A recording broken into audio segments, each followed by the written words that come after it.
everybody. I'm Larry Ridley, and this is Madden 17 on EA Sports. Anticipation is mounting for today's game, and we've got two quarterbacks looking to make an impact. It's the Cowboys going up against the Seahawks. With that, let's get you up to Seattle. We're standing by are our commentators, Brandon Guyton and Charles Davis. With the beautiful Puget Sound just to our west, you get a look inside CenturyLink Field here in Seattle. Today, we've got a good NFC matchup on tap between the Dallas Cowboys and the Seattle Seahawks.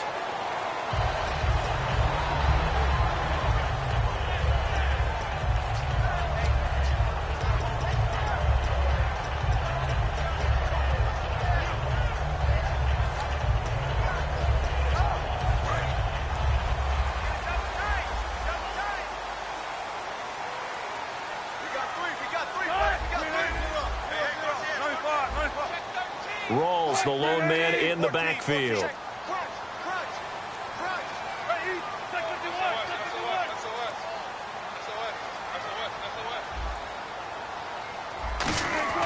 Throwing now, Wilson on first down. And his first pass here is going to fall incomplete.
Everybody, I'm Larry Ridley, and this is the NFL on EA Sports. Tonight's matchup features two quarterbacks who will be trying to lead their team to victory. It's the Cowboys going up against the Seahawks. With that, let's get you up to Seattle. We're standing by are our commentators, Brandon Guyton and Charles Davis. Thank you very much, Larry. We are here on a beautiful afternoon for football. Today, we've got a good NFC matchup on tap between the Dallas Cowboys and the Seattle Seahawks. This is taken at his 4. And he'll make it across the 20 as his guys will set up shop at the 23-yard line.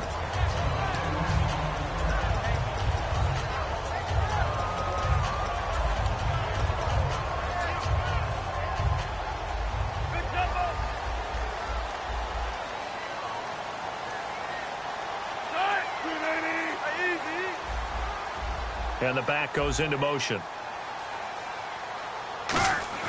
On first down, Wilson. And this is caught. It's Jimmy Graham. 19 yards right off the bat. And a quick first down. You know, Charles, for Graham, so much concern early in the season about whether he'd be ready to play this year, what would happen recovering from the tendon. Not only was he ready, he played every game this season for Seattle. And it wasn't just the injury concern with Jimmy Graham. It's how Seattle runs their offense. Remember, when he was in New Orleans, he could expect a ton of passes to come his way. But in Seattle, that number was going to be reduced.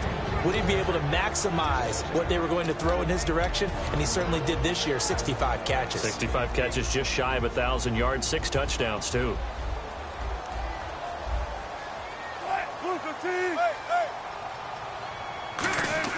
Second and 10 now. Wilson. Baldwin with it over the middle. Baldwin coming off his first Pro Bowl appearance. He had career highs, Charles, in catches with 94, over 1,100 yards. That also a career high. Pretty good season for Doug Baldwin. And I think the place that he really started to take off was midway through 2015. The connection between he and his quarterback, Russell Wilson, where they were playing more from the pocket, bigger plays downfield, that just propelled him into 2016. That and anything he perceives as a slight, he uses it to his advantage, and he just goes out and plays. On first and 10, it's Wilson. This is complete. It's Baldwin. A good pickup there. 8 yards on the first down completion. And he's already got 2 catches on the opening drive. They know he's going to be a handful. And sometimes you game plan for that offensively. You want to make sure that guy touches the ball, and sometimes it just happens naturally. And then you change your game plan. When he has the hot hand, you keep going back to him because he's running routes with confidence as the game goes on. Earlier, partner, when discussing Russell Wilson, you said you think he's best when Seattle is running back-centric. Is Thomas Rawls the centerpiece going forward there? I think so because of what he did 2 seasons ago before he got hurt. Because he runs that offense the way they want it run. One cut, downhill, get upfield, and Thomas Rawls is perfect for that. If he stays healthy, that allows Russell Wilson now to throw the play action, the bootleg passes that really hurt other teams defensively. And Rawls has youth on his side, just 23. It's a really now a timeout called by the Cowboys defense. They'll have 2 remaining as we step aside here in this first quarter.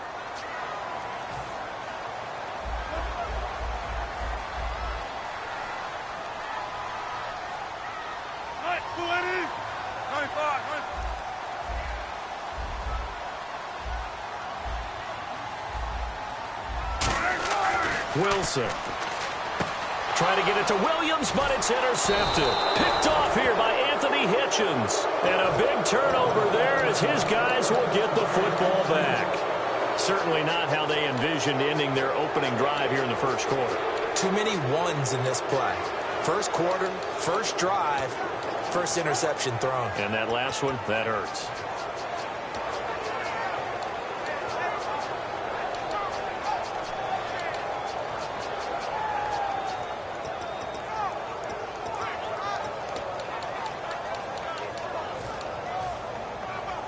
And tough starting field position here.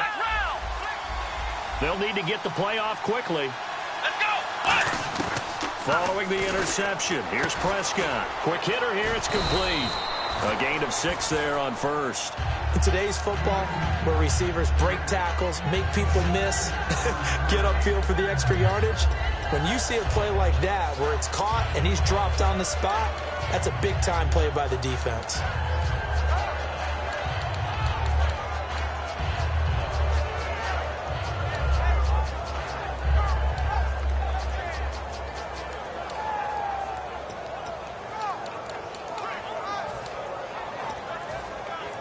So they complete the pass, and now they face a second down. Play clock winding down. Off play action to Elliott. Here's Prescott. And got his man complete.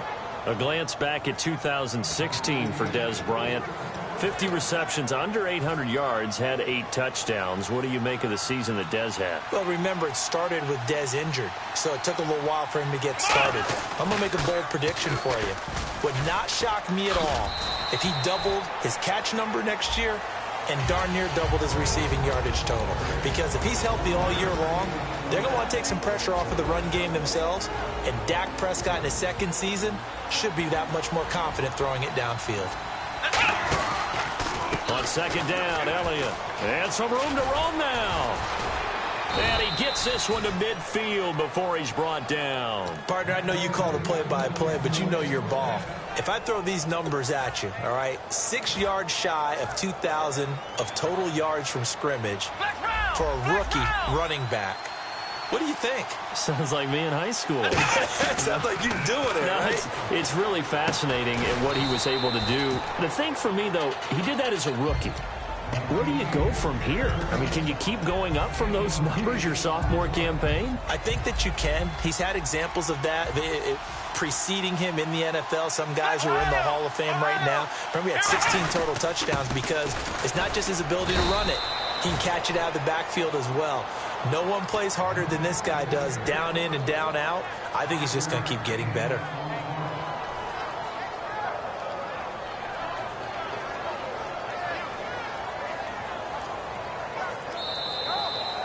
Sitting alongside Charles Davis, I'm Brandon Gaudin, as it is Cowboy football to begin quarter number 2. And they're on the move here. They've got it 1st and 10.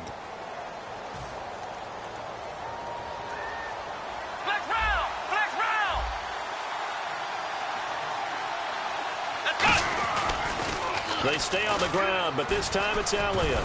And he'll take it down to the 30-yard line. 8 yards on the pickup, and now they'll have some options on second and short. I know the toss play begins with the guy taking the snap and turning around and tossing it to the runner. But where the real intrigue is, can they seal the edge? Whether it's an offensive tackle or a tight end in the direction they want to run the football. If they do that, then he'll take it into the end zone for a Cowboy touchdown. Ezekiel Elliott, 29 yards. And the Cowboys are in for 6. Well, partner, that was another explosive run. And one thing I've learned in our time in this game, yes, the offensive line has to get a lot of credit, but for big runs to occur, the wide receivers have to block well downfield. And then you have to have a good guy carrying the ball too, right? Oh, without a doubt. You need that difference maker lugging the rock. Bailey now to kick it away after the touchdown. And no return on this one as the fair catch is signaled for and taken. And the Seahawks get ready to trot out on the field. And they had a nice little drive going last time. Threw the interception in the red zone. Costly. Bad enough to throw it anywhere, but that drives coaches insane when they're thinking about, hey, we've got a shot at points already. We're already in a spot where you're thinking you've got 3 on the board for sure, and to come away with nothing, that's a really tough one for them to swallow. Yeah. Will they make up for it? No gain on the play. It'll be second down. Well, usually you don't think of the cornerback coming in for a no-gain play, but that's what we had there. Nice tackle. Yeah, and how about the range, too? Coming from the outside part of the play, moving his way into the inside and making that play happen. No gain for the offense, big play for the defense. On second down, Wilson. And Graham's got it over the middle. They give him 17 yards that time as that'll move the chains. There's completion to the tight end, and I think they were looking at something out of central casting, frankly. Absolutely. I mean, size, the hands. Speed. I mean, can flat out run. You put that whole package together, you light up the eyes of an offensive coordinator, don't you? And that's exactly what you want on a first down run. Pick up 5 yards, bring up 2nd and 5. The defensive line, though, they've got to figure out a way to out-leverage the guys up front because the offensive line is winning at the point of attack. The connection made. It's Graham. And he's brought down. He got 18 yards out of that one, and it gets him a new set of downs. And now the passing game here in the second quarter starting to heat up a little bit. Don't you feel the rhythm starting to happen, right? You see it. Now the confidence is starting to rise. I think now as a play caller, Because that has happened, you lean on it a little bit more. You don't go... He rifles one that's intercepted. Picked off here by Anthony Hitchens. And they will take over at the 29-yard line. And now Dallas gets set to take the field. And now last drive so successful with the ground game, ending in a touchdown. Do you stick with that formula? That would be the number one thing you would think of, but so many guys now would look at it and say, we've got them set up so well for play action, now's the time to take a shot. Yeah. But, you know, there was a big-time coach in the state of Ohio who once said, if you throw the ball, if you put it in the air, 3 things can happen, and 2 of them are bad. He would have kept it on the ground. So it'll be first down here after the run. They'll come out in the pistol. Time running out here on the play clock. They keep on the ground with Elliott. And a minimal gain here as he's up to about the 47-yard line. Give him 3 on first down. It'll set up a 2nd and 7. Well, so many times we look at a short run and we praise the offense for trying to set the tempo and establish things, but the defensive guys, hey, they just won the battle there. It wasn't a big run given up. They don't always have to absorb the body blows. Sometimes they dish them out themselves. Here we go. 2nd down, Prescott. And Bryant's got it over the middle. And he'll be brought down at the 45-yard line. 8 yards on the pickup there, and it moves the sticks. That was a nicely run slant route, and what the receiver's trying to do is make the defender think he's going upfield for a deeper route and then breaks it off, usually after about 3 to 4 steps, and cuts towards the middle of the field. And now what he's trying to do is use his body to keep the defender away from the football and get the quarterback a really nice target. And brought down, but able to get it to their 30-yard line. And now the Seahawks are going to take a timeout here on defense. It's just their first, so they'll have 2 remaining here before we get to halftime. Now the offense lining up 1st and 10. Come on, let's go. What? Ohio. They go to Elliott again. Trying to bounce it outside, but he's only able to get it back to the line of scrimmage. And now the Seahawks are going to call another timeout. So that means they're down to 1 remaining here as we head toward halftime.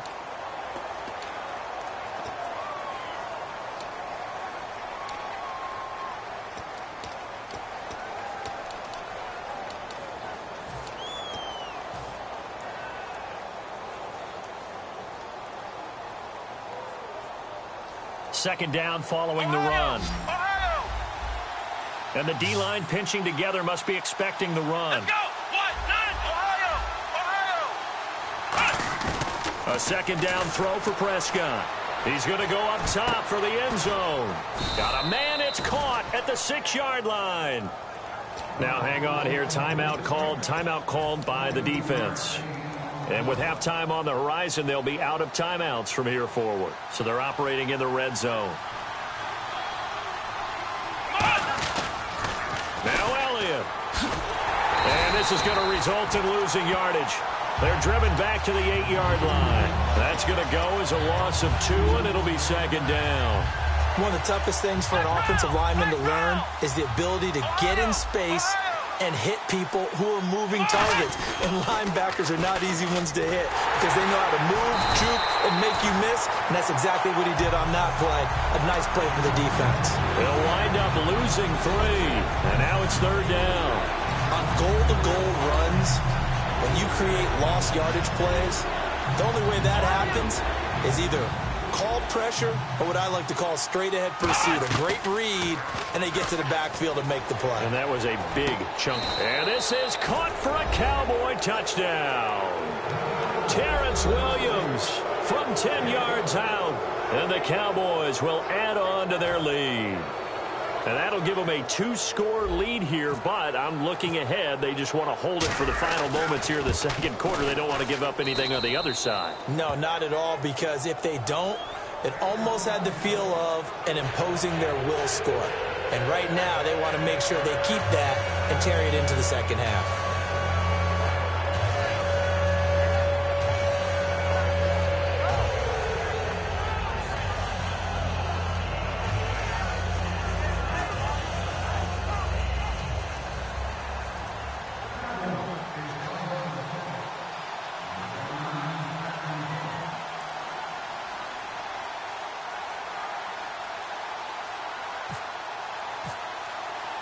Bailey now to kick it away after the touchdown.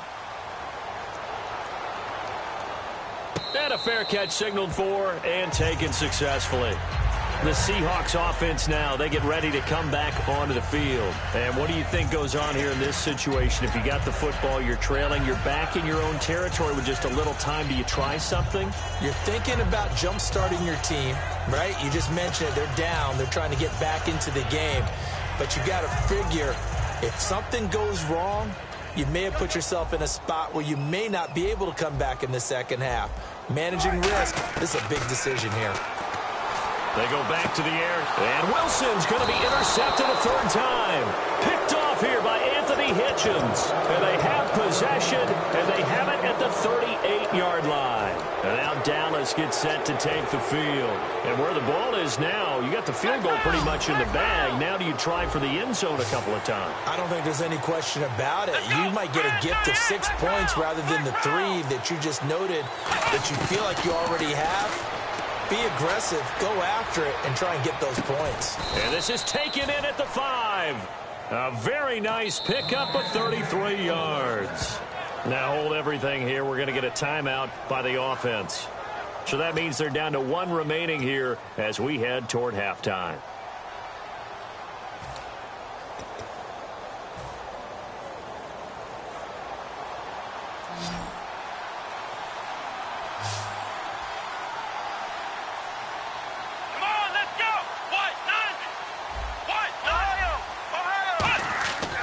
Prescott into a double team, and it's intercepted. A great read, and it's picked off. And his guys have got it back at the closing stages of the first half. The Seahawks offense now, they get set to go back to work. And the ball banked way up. So thinking with this amount of time on the clock, probably just sit on it, and we'll see these two teams go to the lockers. Yeah, I don't think you want to overthink it in this situation. Either side of the ball. Just go ahead and finish up the half and get on out and talk about it. Lockett, the man in motion. The drive begins with a run by Rawls. And he's got some space here. That one goes for 13 yards, and it moves the sticks. How many times do we say in this game that speed kills, and it does it in so many different ways? In this case, you got a back who's quick and shifty, can make moves, make people miss, but also gets to and through a hole before it can close down. That's some of the benefits of that speed, not just outrunning people in the secondary, and that led to a really nice game. Back to the ground on first. Again, it's Rawls. Able to get away. That's why you keep the legs churning. And brought down, but not before reaching the 45-yard line. First half in the books. You're watching the NFL on EA Sports. So both teams have their marching orders, and we'll get going again here in quarter number 3. And this will not be returnable. It's out of the back of the end zone for a touchback. Out come the Cowboys now as they'll go on offense first here in this third quarter. They built a good first half lead. Now they have a chance to add on to it. And what I'm thinking is that the offensive staff spent the entire halftime just working with them on, here's what we think they're going to do to attack us in the second half. Nice first half that we've had, guys, but be prepared for some change-ups. We're going to see them when we kick it off in the second half. See how they handle any adjustments that might be made defensively.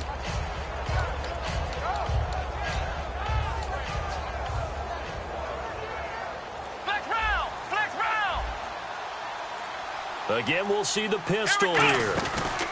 Again, it's Elliott. And he went nowhere. He'll lose yardage back to the 29. He lost 2 there, and it's third down.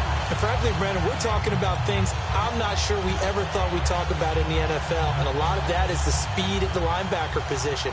A lot of these guys in college, they were safeties. They moved them up to outside linebacker to combat the spread offenses, and now we're seeing it in the NFL. Those same guys using their speed to make plays in the backfield, similar to that one. It'll go as a gain of 6 that time, and it moves the chains as well. It went full scale, loose, flexible, finding a way to catch the ball in some traffic for a key first down. Yeah, really a nice job of adjusting to the ball in the air. Not the most accurate of throws, but able to adjust and make the grab. They find some open field here. Ezekiel Elliott going to take it the distance. Touchdown, Cowboys. Ezekiel Elliott, his second touchdown of the afternoon. And the Cowboys will extend their lead. And he certainly played a pivotal role with those 2 TDs and why they're up on the scoreboard right now. Well, someone's all about winning, aren't they? Because he's not worried about the number. Sure, it's great to have 2 touchdowns. The bottom line is what he's doing is contributing to their lead. He wants to continue to do so. Bailey now to kick it away after the touchdown.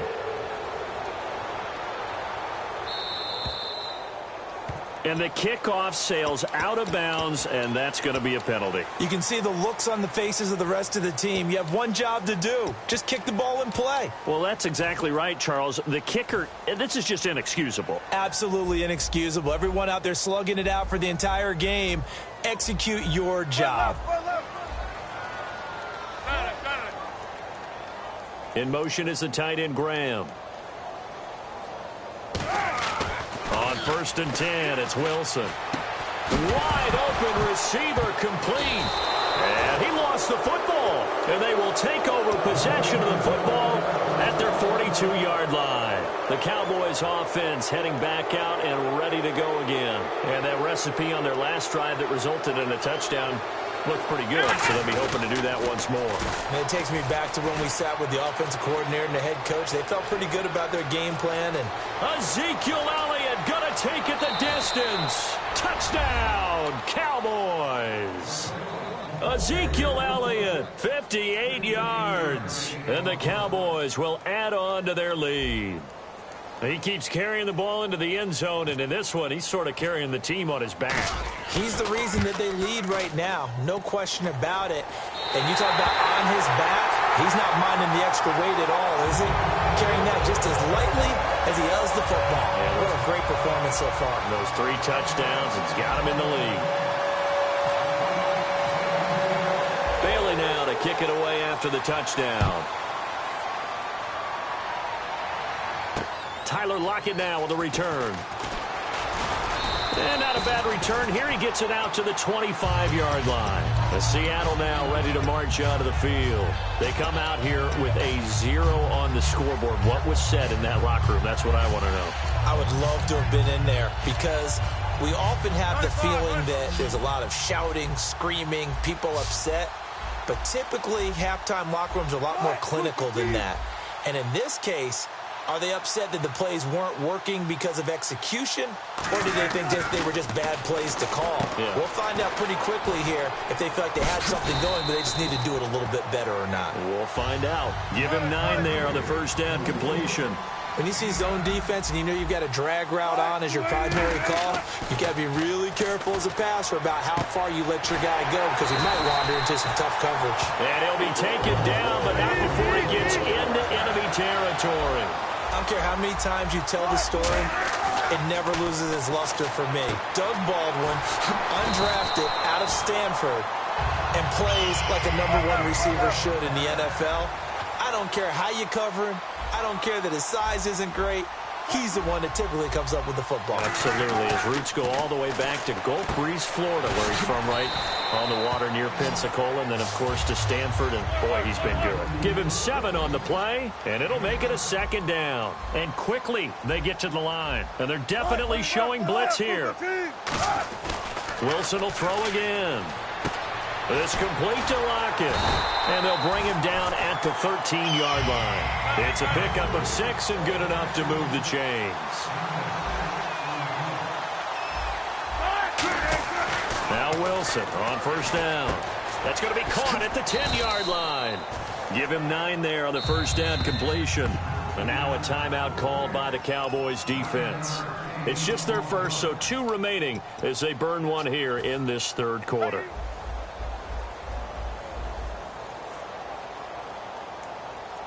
Possible run anticipation. Here's the D-line sandwiches together. This will be caught at about the 5. That one good for the completion percentage, but no gain. It'll be 3rd down. Looking to speed things up here, going with some tempo. A defense loves to hang their hat on that, don't they? You get a guy that catches the ball, but you stop him for no gain. Without a doubt, because they're also used to trying to catch people after the catch, and they miss. and that turns into what? A huge play. We've seen it so many times. In this case, though, the catch was made, put down right on the spot. Only a yard that time, 2nd and goal.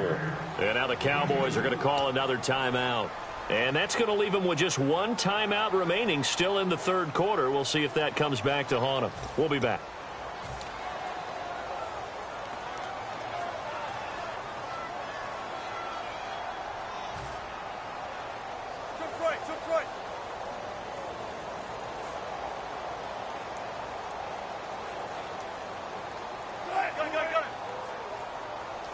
Here's the sneak with Wilson. And he's across the chalk into the end zone. Touchdown, Seahawks.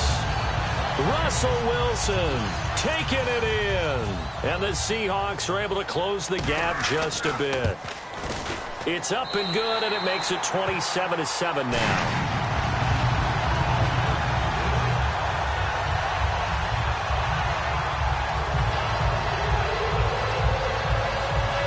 The last score wasn't enough for them. They want more. Here comes an onside kick.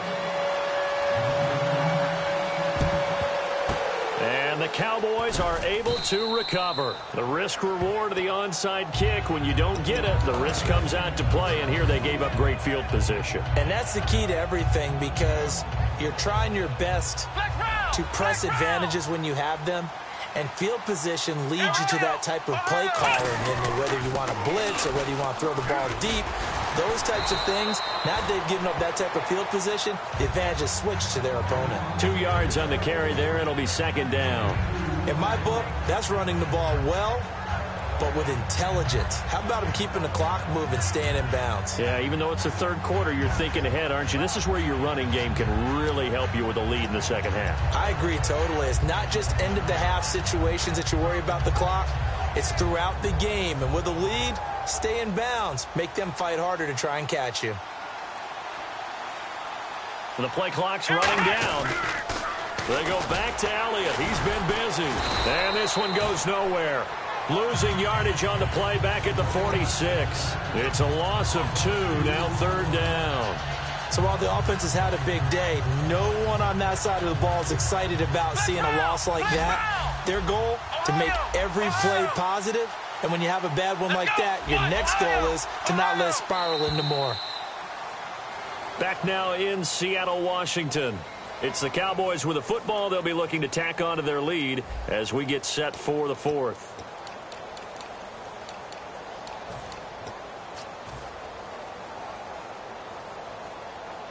So a ways to go here on 3rd and 10. Here we go. Flag round. On 3rd down, it's Prescott. He completes it to Bryant. And he gets this one all the way down inside the 20-yard line. Well, go ahead and throw the ball, man. You got the big lead. You got the clock on your side. Obviously, they don't care much about the feelings of the other team, do they? Well, I was going to say, you better run to the locker room pretty quick after this one. Well, right now, maybe they're just looking at it from the fantasy perspective. More points for everyone if they win big. Give them a couple on the carry there. 2nd and 8. The 4th quarter here, they've got the lead. They want to keep it on the ground. That's what they're doing. Smart football. Keep the clock grinding. Keep it going. But you got to figure now, they're going to see more people stacked up at the line of scrimmage as they try and bleed it out. And he'll be stopped after a gain of only a couple down to the 15-yard line. Tackle made by Deshaun Shedd. I like the call. Inside the red zone, running the toss. Why? They want to get to the edges. They want to see if guys who don't normally make a lot of tackles are willing to actually do that. That usually means the guy's at the cornerback position. Prescott from the gun on 3rd. This will be caught just inside the 10. The 6 yards on the pickup, and it leaves him with a 1st and goal. And fit's the exact right word. Over the middle, there's almost always traffic, so anytime you're a receiver in that area, you're not just focused on catching the football. You're wondering where the collision's going to come from, right? Because there's almost always someone there able to concentrate, catch it, and even added a little extra at the end with a short run. Give him 3 on the gain there, 2nd and goal. And in this situation with the lead 4th quarter, they're liking keeping the ball on the ground, I'm sure. That's just smart football, but you know the defense has to know it as well. They've got to stop them here. So now we're going to see that loading the box in a big way. 6, 7, 8. And he will take it in for a Cowboy score. And that rushing touchdown, his fourth, puts him just one shy of the NFL record in a single game. And we all know he would love to get to that record and even beyond it. But he doesn't need to in order to impress in this one, does he? What a performance. What an absolute great game that he's had here in this one.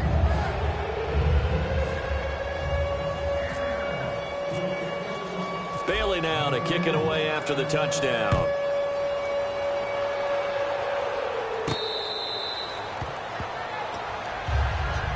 The Seattle offense now set to come back out on the field. And they're going to need another score. Got one last time, but still down here. When you're playing catch-up, every possession becomes crucial, doesn't it? It's vital. Get back out on the field, punch it in the end zone again. They know it's not easy, but what they do have going for them, they did score the last time. They think they've got a good formula working. And what about the defense? Well, now you're just saying to yourself, okay, we gave up a score last time. What adjustments do we need to make to slow them down now and get the ball back for our own offense? Is it more pressure? Is it more zone? What do they have to do? They're trying to figure that out themselves. We'll see if they can figure that out right here. He was trying to get it to Jermaine Kearse. That'll bring up second down. I think that's a big-time play there because the slant route is really hard to cover because the timing is so quick. But able to see it, diagnose it, and get to the football, that's why he was able to bat it away.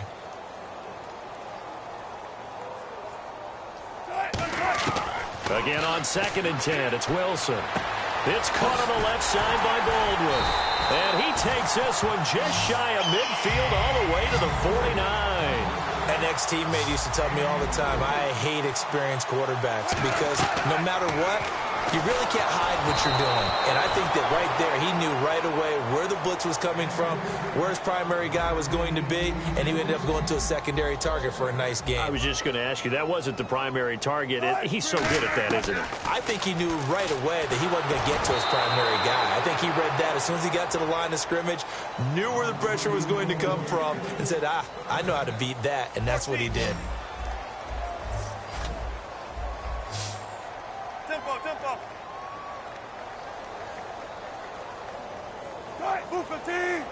Alert.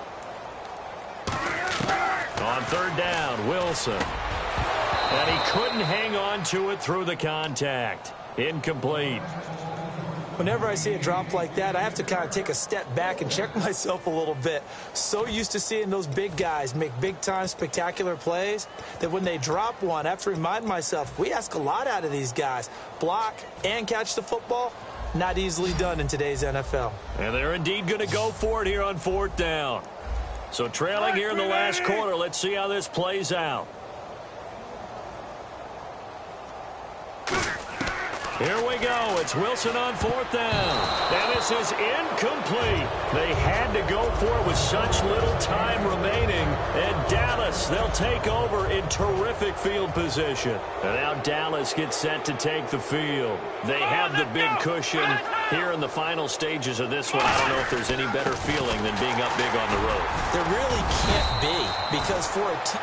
And now the Seahawks are going to take a timeout here on defense. It's just their first. They've got 2 more to use here in the final stages. And after the play on the ground, that brings up 2nd down here. Come on, let's go. Flex round. Well, Prescott here to throw. And incomplete there. A nice hit. Jars the ball free and brings up 3rd down. After watching him drop that slant, I can hear my old coach's voice ringing in my ears right now. You can't run with the ball until you catch it. Trying to get those rack yards before he secured it. Ohio. Now Prescott.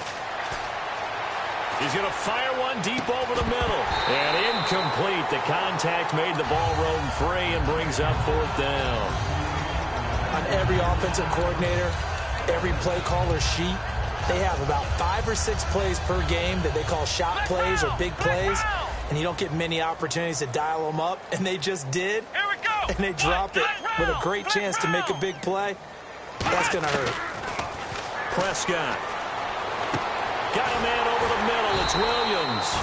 The Cowboys here unable to convert on 4th down. And the Seahawks are going to take over the football. The Seahawks offense now, they get ready to head back onto the field. They've lost this one. Their offense has struggled. Do they try to put together something here at the end just to take into next week? Yeah, sometimes teams want to do that and coaches want to. I remember one time I was on a team and we were losing late in the game like this, and you knew it was lost. It was over, right? And the coach called a running play and pretty much said to everyone, I want to see something executed well before we get out of here. And that was the message to the team. Just something to build on. Just something to build on, get it done, and maybe we can look at that and say, we'll get better as we go forward. His throw caught at about the 5. And he gets it all the way down inside the 10 to the 5-yard line.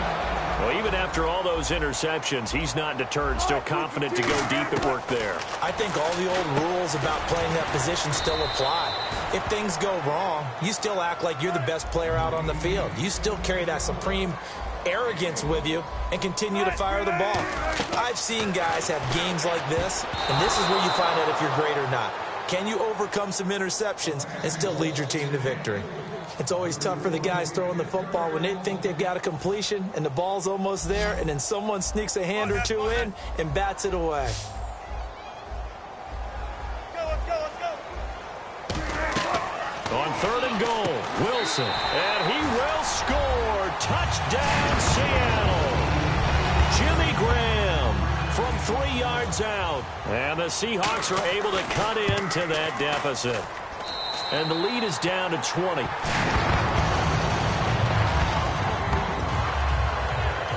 So it would no doubt be a miracle comeback from here, but let's see what they can do starting with the onside kick.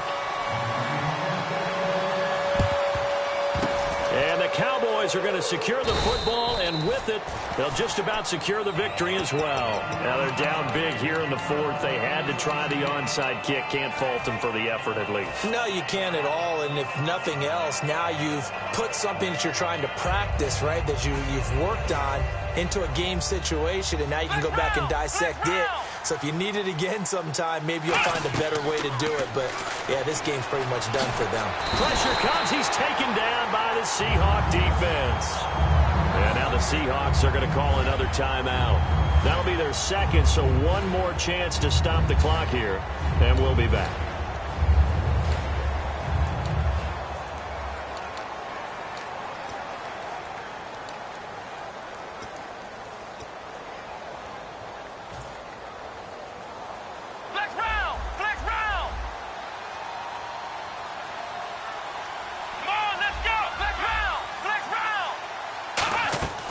Throwing here, Prescott. And the hit jarred it loose. It's incomplete. You know it's not an easy job to go out and catch passes when people are trying to tackle you and knock the ball away. But the bottom line is, that's a pass he's got to have and a pass he should have caught.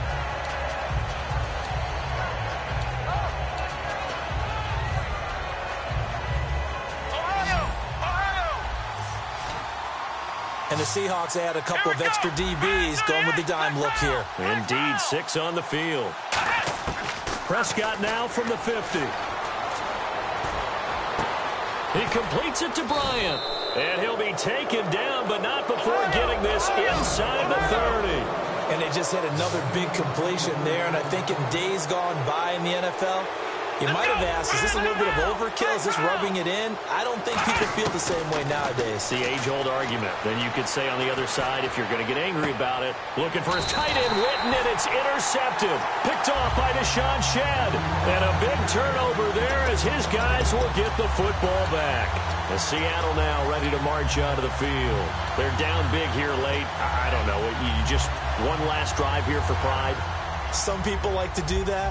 I remember playing for a guy once. We were down huge, and someone said, Coach, what do you want to call? He just waved a hand like, who cares? Let's get out of here and do something some other time. But some teams like to do something at the end to feel a little bit better as they continue to move forward. Yeah, probably. And his pass is intercepted for the 4th time today. Picked off by Orlando Scandrick. And that will right a...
everybody. I'm Larry Ridley. You're tuned into the NFL on EA Sports. We've got a good one on tap today, and there's going to be two quarterbacks ready to get it done on the gridiron.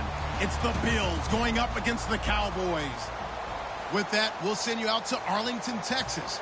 Here's Brandon Guyton and Charles Davis. Thank you, Larry. EA Sports coverage of the NFL brings us to the Lone Star State and Mammoth AT&T Stadium in Arlington, Texas. Straight ahead, we've got a good one on tap here between the Buffalo Bills and the Dallas Cowboys. Fielded about a yard deep. You can't bring him down. The weight room does work.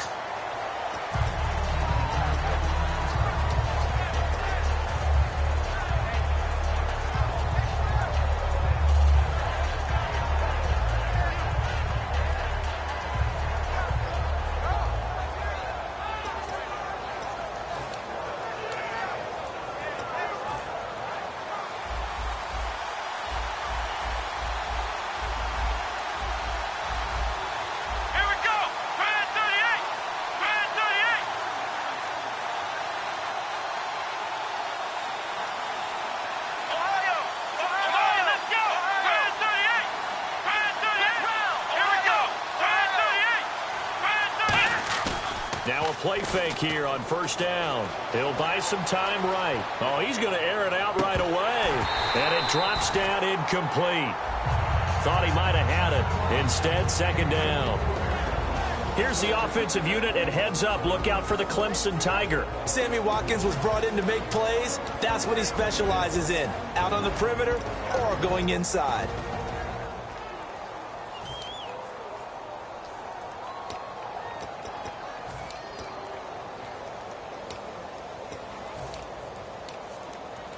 Unable to connect on the first down pass play. Now it's second down. Come on, let's go! What? Nine! Ohio!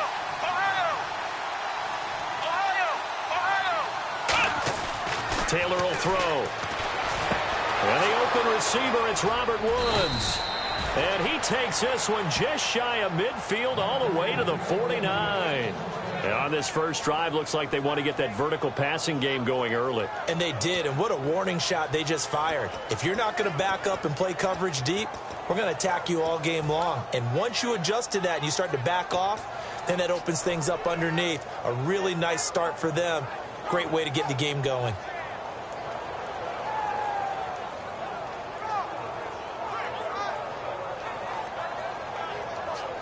Offense comes to the line now, 1st and 10. Here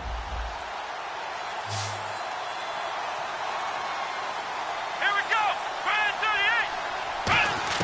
38! Out of the gun, it's Taylor.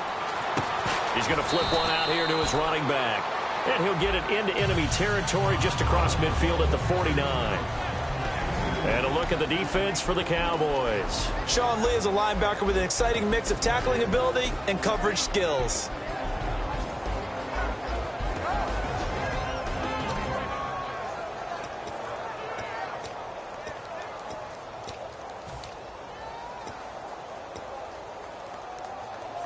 Second down now after the pass completion.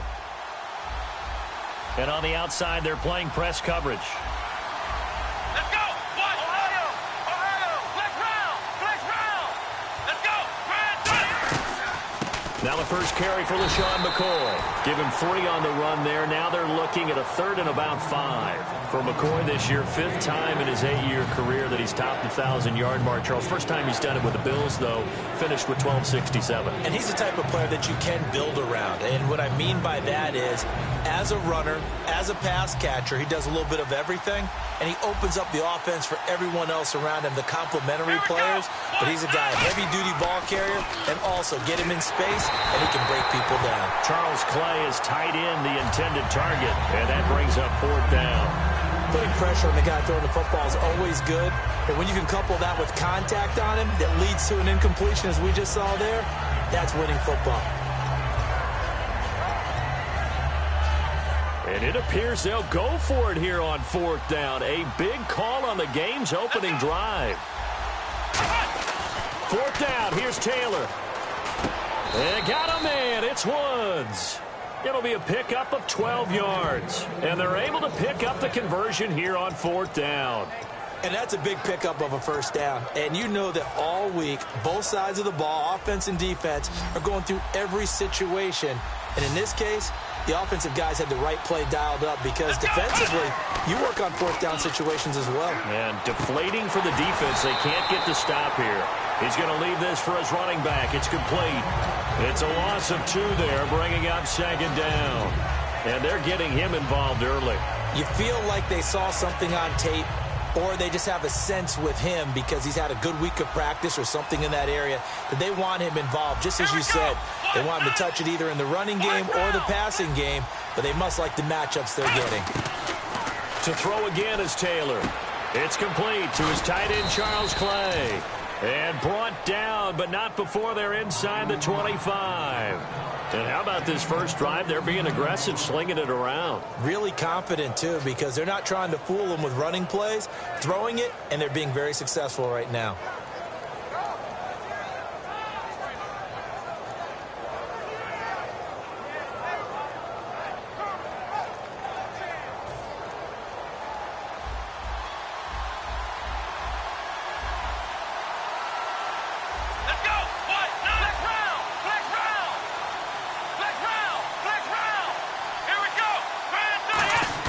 They'll throw on first down with Taylor. Going to drop this off to McCoy, complete. And they'll bring him down at the 13-yard line. It's an 8-yard pickup, and that'll make it a 2nd down. I know most of the time when the ball's in the air, you're thinking wide receiver, tight end, but running backs, they can be...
Completed pass play. Now let's see if they go back to the air or to the ground.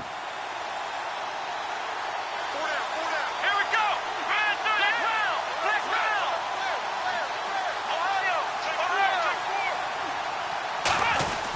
On 2nd down, it's McCoy. And he'll get it here to the 10-yard line. It's a 3-yard pickup, and that sets up a 1st and goal. Not too many more ideal situations than 2nd and 2 in order to try and pick up a first down. They ran it and picked it up.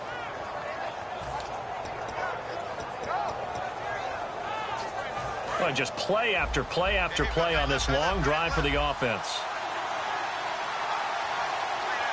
Here we go. Brand 38. In motion right is Watkins. 1st and goal. Defense with their backs against the wall. And he'll take it into the end zone for a Buffalo touchdown.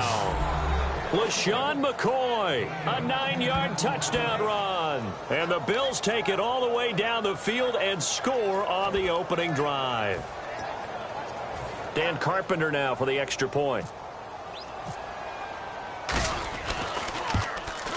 And it's 7-0 Buffalo.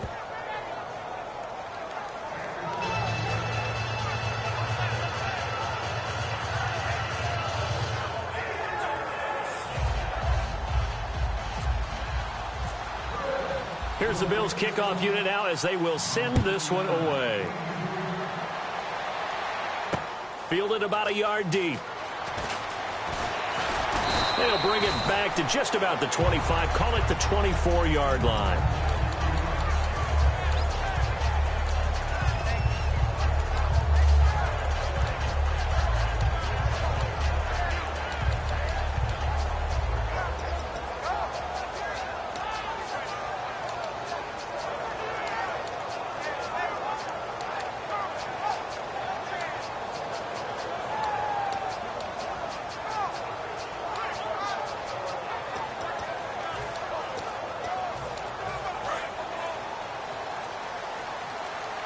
They'll need to get the play off quickly. Now the first carry for Ezekiel Elliott. Ooh, with a juke. Evades the tackler, and now some space. A big pickup there on the run. 37 yards. A tough run by Ezekiel Elliott, the 4th overall pick in the 2016 draft. If you watch tape of him in college, you saw plenty of those runs because I know the highlights showed him in the open field breaking away from people, but that's how he wore down defenses, those exact type of runs. Sitting alongside Charles Davis, I'm Brandon Gaudin as it is Cowboy football to begin quarter number 2, and they've got it here with a first down.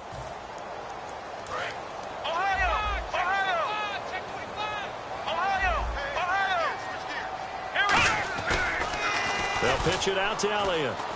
And some space here. And he's brought down, but not before reaching the 8-yard line. A big play there out of the running game. 32 yards. And now a first down following that long gain. They'll try to sweep with Elliott. And he is into the end zone for a Cowboy touchdown. Ezekiel Elliott taking it in from 7 yards away. And the Cowboys are an extra point away from tying the football game. It's good, and we're all tied at 7 apiece.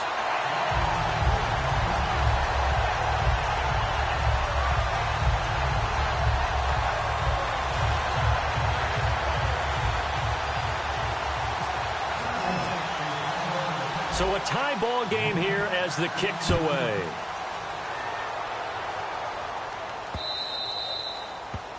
And the kicker commits the kicker's cardinal sin. He kicks it out of bounds.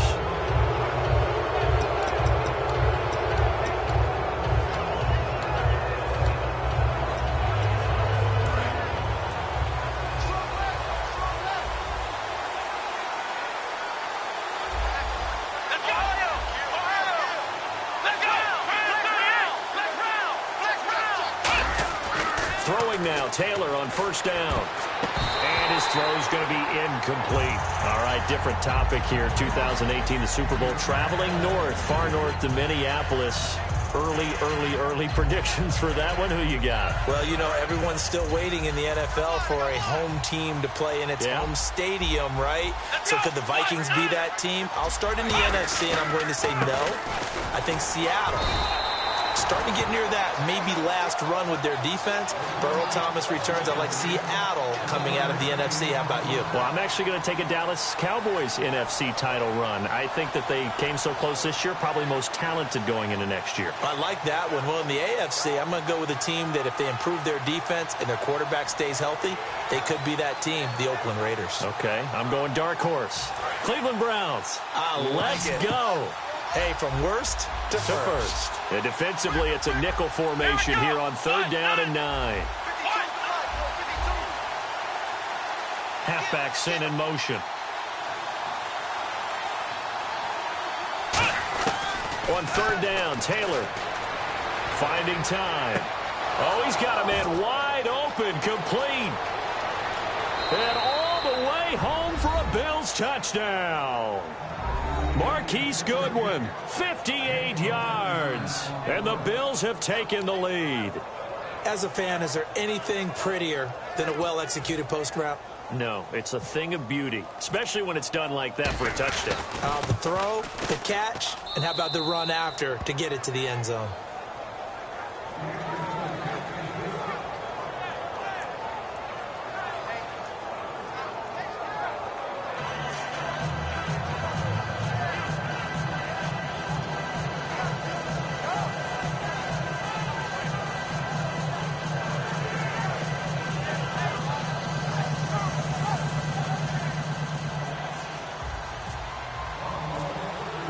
The kickoff unit is out on the field, and they will send this one away.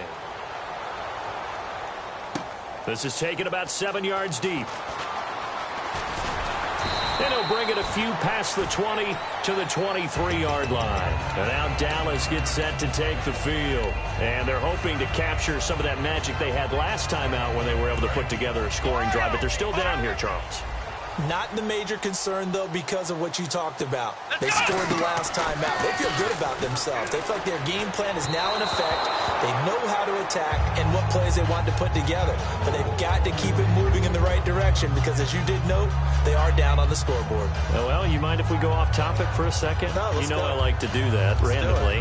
AFC playoff contenders for this year that didn't make it last season. Who do you have that might get in? Well, I think Cincinnati's got to be considered there. Maybe they'd have an offseason that's calm, and they go into this season and try and get back to the playoffs where they've been perennials. How about Denver? Yeah. Remember last year, they didn't have the quarterback to start. Trevor Siemian played pretty well overall, but maybe they can get solidified there and ride that strong defense right back into the playoffs. I'm going to give you a couple a little bit off the pace. Indianapolis cannot afford to squander Andrew Luck, one of the better young quarterbacks in the game. They've got to get back to the playoffs. And Buffalo, brand new head coach, brand new people running the ball club. Let's see if they can figure it out, because I think defensively they can be awfully strong. He completes it to Bryant, and he's brought down after a good gain. A really good pickup of 28 yards. It's a game of matchups, and that's why you take your receivers and move them around a bunch, especially your best guys. And when they work out of the slot, you often hear the coaches talk about how great it is because it gives you a two-way go. You can break out or you can break in. That makes it hard to defend. Looks like the defense in press coverage here. This drive is turning into an extended one, and the guy carrying the ball, he's becoming more like a body blows guy. Every carry is putting some damage on the defense. So after a while, I'm not too sure how many guys are going to want to run up and tackle him. He goes for 18 there as the drive will continue. This guy's well on his way now to a big game on the ground. It's another good run there. Puts him over the century mark in yardage, and we're still in the second quarter. So the offense has it 1st and 10. Come on, let's go. Prescott looks to throw on first, and his throw is incomplete. Des Bryant, the intended receiver, and that'll bring up 2nd down. My high school coach, John Ford, used to say all the time, if you're in a bad situation, laddie, don't compound it with a bad decision as well. And I think that's what we just saw there. Harassed in the pocket, and he throws into double coverage anyway. He called you laddie? He called me laddie, and that was the nicest thing he called me. Now Dunbar.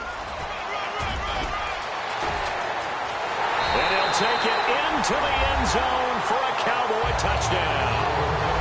Lance Dunbar, 25 yards to the house. And the Cowboys are an extra point away from tying the football game.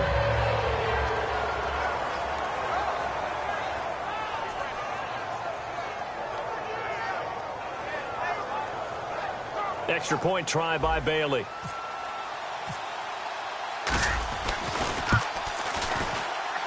And we've got a good one brewing. We're all knotted up at 14.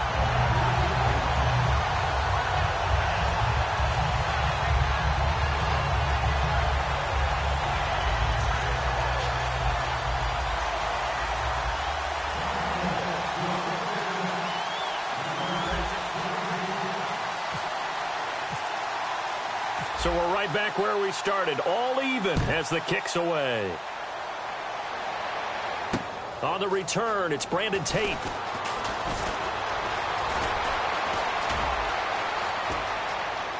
Oh, he's got a little daylight. And all the way home for a Bills touchdown. Brandon Tate, 99 yards. And the Bills have broken the tie. Such an electric play, so much fun to watch, and you need all 11 guys in sync for that to be successful, don't you? Without a doubt. That's teamwork to be able to put it all together, but that play is really probably the most exciting 10 seconds in football. So let's try this again. After the kick return TD, here's yet another kickoff. This is taken about 7 yards deep. And he will be brought down here at about the 17-yard line. And now here come the Cowboys. Last time they were out, they scored. Still trailing here, though, so some work to do. But it's okay in terms of mindset. Because they scored the last time, they're not quite as worried about being down on the scoreboard because now their confidence is a little bit higher. They feel like they've got something going, and they feel like they can attack again and put more points on the board. Are you scoreboard watching if you're the offense, or are you just focused on this drive? We wouldn't be telling them. Ezekiel Elliott going to take it the distance. 20. Touchdown, Cowboys. Ezekiel Elliott, 82 yards. And the Cowboys are an extra point away from tying the football game. And always a good first half when you can hit pay dirt twice. And it never hurts to have that good feeling as the game moves on. Just think about halftime. If that's all he gets, he'll just sit there at the half and think, all right, 2 already. I can get some more. I can get some more. And he'll be encouraging his offensive line to create some space.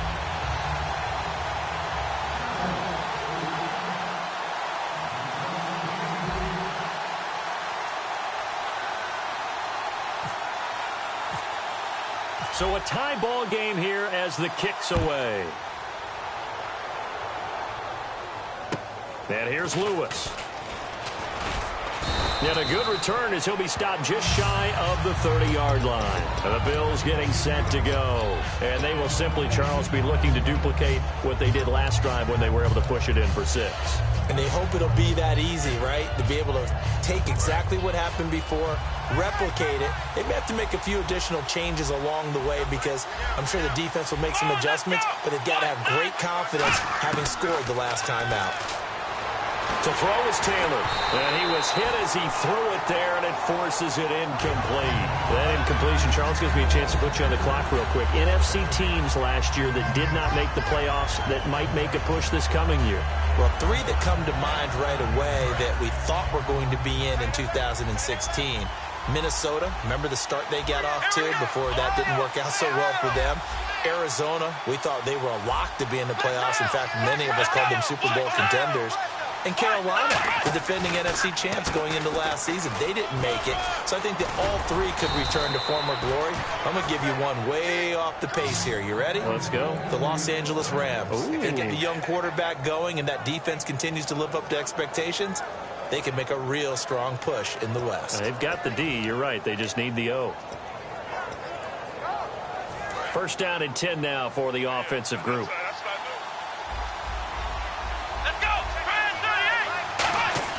Here's Taylor. Left side here, caught by Clay. The completion good for 3, and it's second down. Got to give credit where it's due. Really nice defense on that play. The pitch and catch was successful, but not any run after it. Taylor will throw. Man open right side. It's the tight end Clay. And he's going to get this all the way down inside the 35. Now whistles come in. We're going to get a timeout here by the offense. It's just their first, so they'll have 2 remaining here before we get to halftime.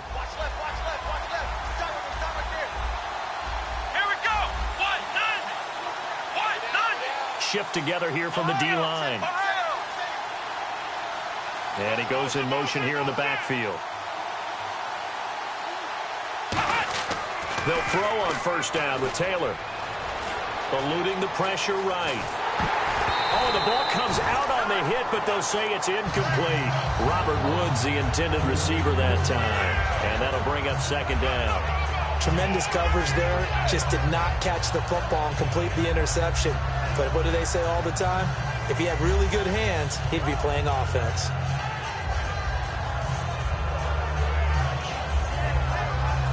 Second down following the incompletion.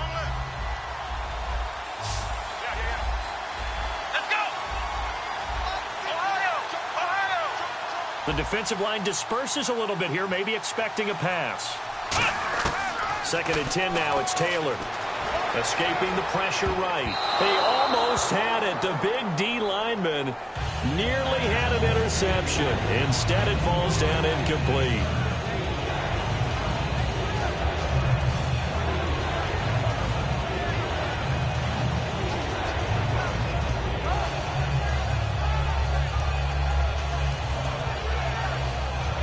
And here comes play number 6 on this drive. And on third down, the Cowboys bring in an extra defensive back. Taylor will throw again. He'll set up the screen to McCoy. And he's going to get it down to the 33-yard line here. And now a timeout called by the Cowboys defense. It's just their first, so they'll have 2 remaining here before we get to halftime.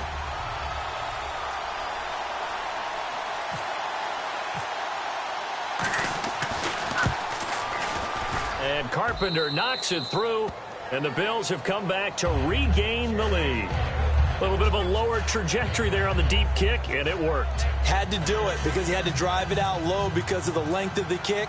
Able to do that, got it above the defense, and over the post.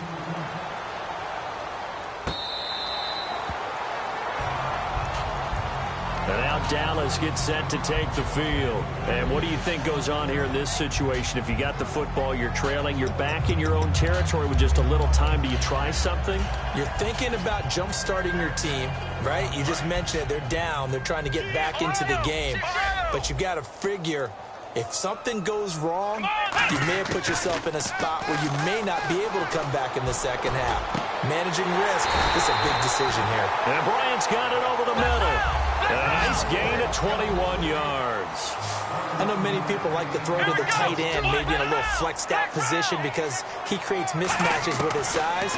But slot receivers do the same thing with their quickness, their speed, and their route running savvy. Complete to Bryant. Now hold everything here. We're going to get a timeout by the offense. So that means they're down to 1 remaining here as we head toward halftime. They'll put 2 receivers left, 2 to the right. Now Prescott. That'll be incomplete with 9 seconds now showing on the clock. And that one was knocked away, and I think the defenders are going to be a little upset with themselves. They made the play on the football, but that one felt like a forced pass by the quarterback. Thought he had someone open. He really wasn't. Maybe an example of having too much confidence in his receiver that no matter what, I'm going to throw it to him. And that was a play made by the defense, and it could have been a bigger one.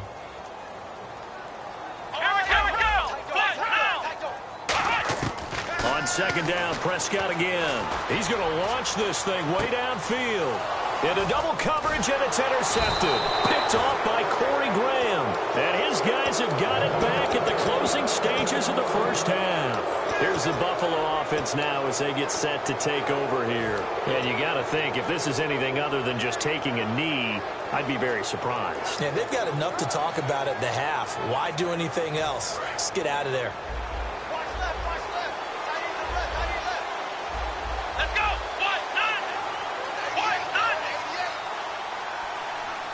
They'll bring a receiver in motion right. They'll start the drive with a carry by McCoy. Room here to run. Cuts left. And he'll cut it out to the sideline. That's it for the first half. 2 more quarters to go. We'll have plenty more to see after the break. Welcome back. Halftime over. We are ready for quarter number 3. Alongside Charles Davis, I'm Brandon Gordon. Both teams appear ready for the fight ahead, and we resume action here in quarter number 3. Fielded about a yard deep. And he'll take this one near the 25, call it the 26-yard line. Out come the Cowboys now as he'll go on offense first here in this third quarter. They're close game, but they're going to need to do a little bit better probably here in half 2, no? I would agree with that totally.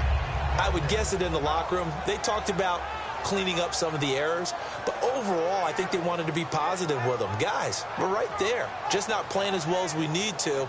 Let's pick it up, and we still have a chance to win this game. Yeah, they do. We'll see if they can pick it up.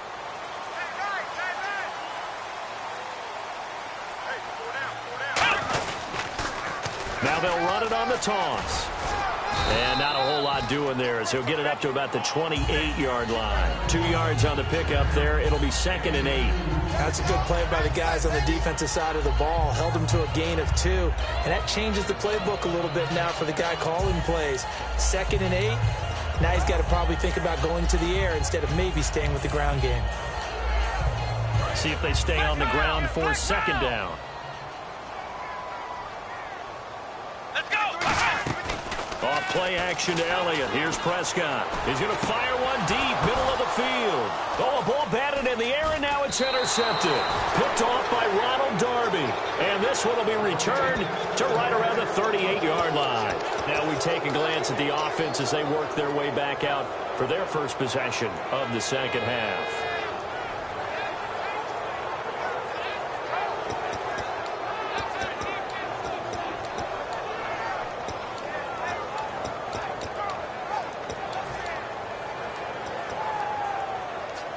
And they'll start this drive with very good field position.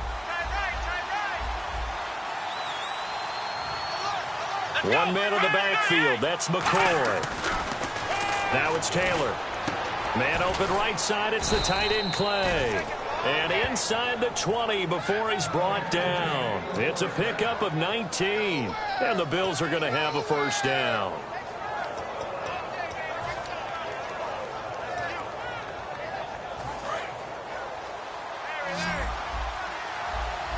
Watkins alone on the left side. Looking to jam the receivers at the line here. Press coverage look defensively. Now a first down carry here for McCoy. And brought down, but not before they get it inside the 10 to the 7. It's a good gain of 11. Sets him up first and goal. Really good, skillful, tough running throughout this contest. Picked up first down after first down. He's got to have a nickname, doesn't he? How about the human first down machine? I think that fits. So the run moves the chains, and here we go on first down.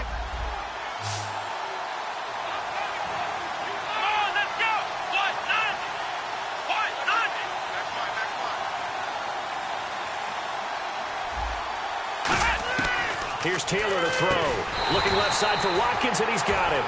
It's a loss of 5 there, bringing up second.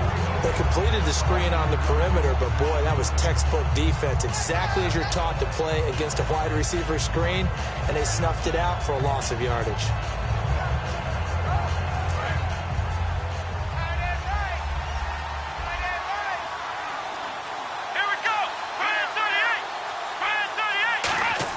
Now Taylor to throw on second down. That's going to be caught at the 10-yard line. That throw good for only a couple. It brings up third down.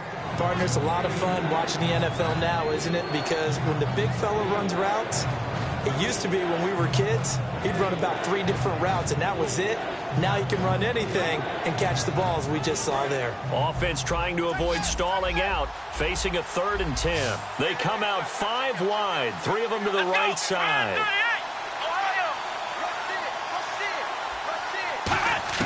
On 3rd and goal, Taylor. He dropped it. Couldn't hang on in the end zone. So no 6 points, incomplete. After all the preparation, all the practice, a play like that will absolutely break your heart. They had everything they wanted, just unable to complete it. In the end zone, a big-time drop. And Carpenter knocks it through. And high fives for that one as that drive ends in 3. So it's only 3 points on this opening drive of the 3rd quarter. And even though that stretches out the lead, Charles, I think you'd have to consider this a win for the defense, no? Couldn't agree more, Brandon. That offense got themselves in prime position to really open up this ball game, but the drive stalled out. And yeah, 3 points is very easy to get back in today's NFL. And now Dallas gets set to take the field. And following the interception, just any interception, are you a little bit more cautious when you start that next drive, or no, you just throw that out the window? I think you are. I don't think that there's any way you can run back out there and go, totally didn't affect me. Let's just go ahead and be loose with the football again. You're going to take care of it, but you have to be careful about being too cautious because now you can't run any offense at all. So on attack. We'll see how they attack him here. This is Elliott. Stays on his feet. And he's got room. Cuts it out to the sideline. Ezekiel Elliott going to take it the distance. Touchdown, Cowboys. Ezekiel Elliott, 69 yards. And the Cowboys are now just an extra point away from moving out in front. Well, 3 scores in this game. I think that deserves some type of a broad gesture. I know in hockey, That's called a hat trick, and people throw their hats out on the ice. What about us? What can we do for this guy? Well, if I'm his teammates, I'm buying him a little steak dinner tonight, right? At least a skirt steak, probably a filet. Oh, you're going big. I like that. Yeah, I mean, skirt at minimum, filet at maximum. You can't give the guy a skirt steak. That's He true. scores 3 times. Filet. There you go. 10 ounce, 16 ounce. Porterhouse. Fine. And that one puts them on top here in the third.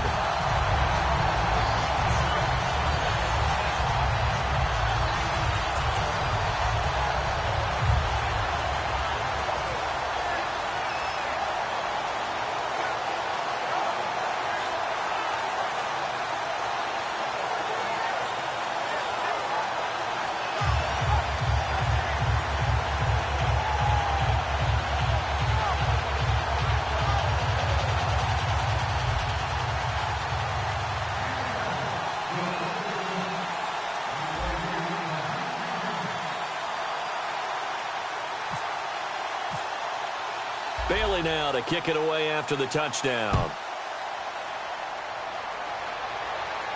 That's fielded in the end zone.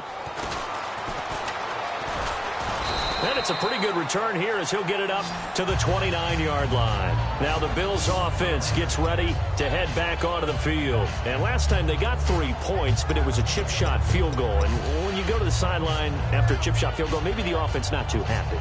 It's a balancing act, isn't it? Because you're exactly right. They're none too pleased that they didn't punch it in for 6 points. But they also have to remember they did put points on the board. 3 points is 3 points. And in this league, you take points when you can get them. Not easily done.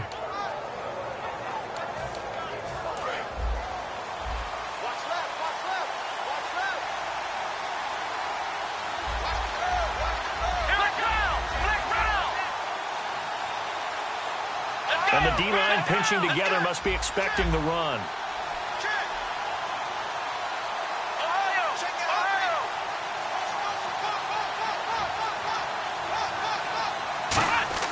On 1st and 10, it's Taylor. And his throw is going to be incomplete. Let's look ahead for a quick minute. We don't have the schedules yet for next year, but what we do have are the 5 international games that will be played, 4 in London and then 1 again in Mexico, Jacksonville, Baltimore, Miami, New Orleans, Cleveland, Minnesota, Rams, and Arizona. Those in London, and then Mexico's going to get a great game. The Raiders and New England. Yeah, you're exactly right. And just think about the ones in London. Remember, they're splitting them between the 2 different stadiums in London, so they get a different flavor in all these places. But Mexico, for the 2nd straight year, the Raiders are coming to town. That should be a whole lot of fun. Should be a ton of fun and a very good matchup. On 3rd down, Taylor. And he'll be hit as he releases it, and that'll fall incomplete. 3rd down is a down. Both sides know they absolutely have to win. And the name of the game for the defense is pressure on the quarterback. But pressure on the quarterback with contact, that's how you end up winning it.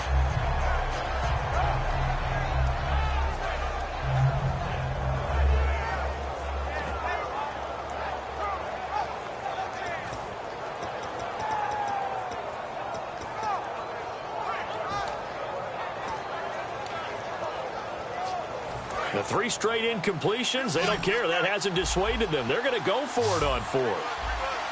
And on the outside, they're playing press coverage. Taylor will throw. And it is incomplete. Boy, a real head-scratcher there. And Dallas, they'll take over in terrific field position. So out come the Cowboys now as their offense gets set to take over. And they hit the home run last drive. 1 play on the ground all the way to the house. Now the defense, maybe they're expecting a run here. Partner, I love your description because when we talk about hitting the home run, we're usually thinking about a passing play, aren't we? Something in the air, deep ball. But how about them just taking it big-time jaunt? Now if you're coming back out, now they've established this run game, the play-action pass could very well be open. Just 1 yard to go here on 2nd down.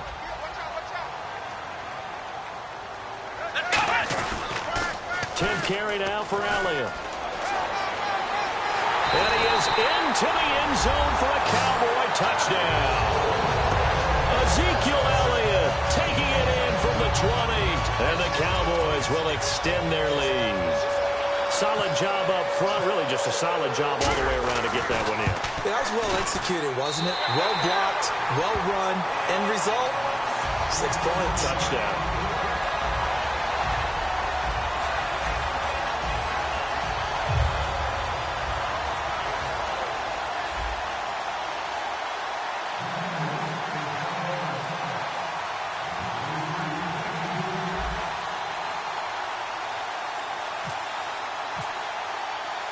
Bailey now to kick it away after the touchdown.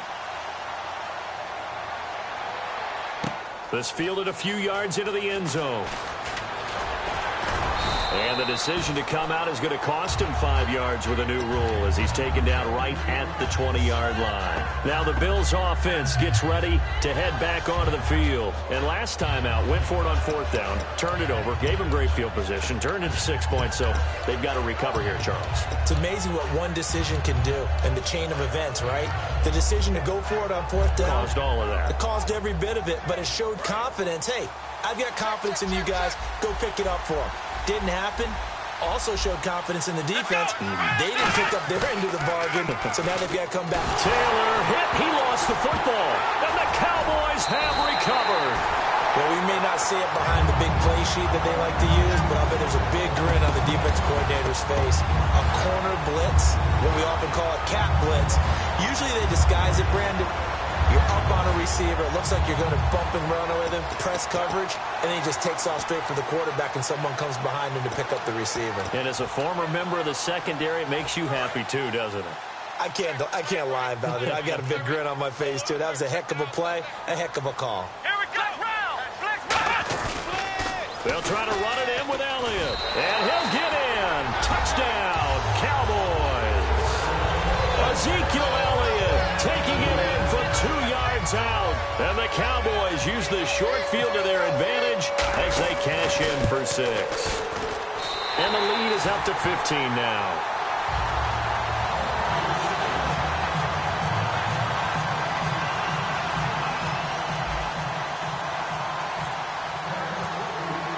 Bailey now to kick it away after the touchdown. That'll be taken in the end zone.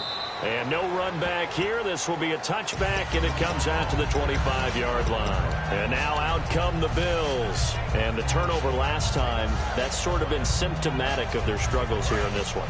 Big word. I like it, though, because you're exactly right. You like that, don't you? All game long, they've struggled moving the ball, turning it over on the last possession. Is that word again, symptomatic? Yeah. I like that. Your analysis, symptomatic of the success of this broadcast. What I like is that you gave me the word, and I just kept using it. Well, I guess we just discovered that someone is certainly not going to sit back and just take it in this game, huh? No, they were trying to get that touchdown back in one shot. One shot, trying to help out his defense and let the other team know they were coming after him. To throw is Taylor.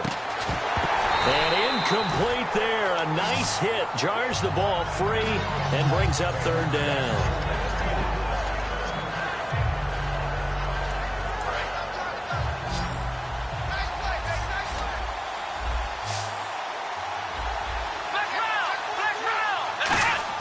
From the gun on 3rd down, it's Taylor. And this is caught by Watkins.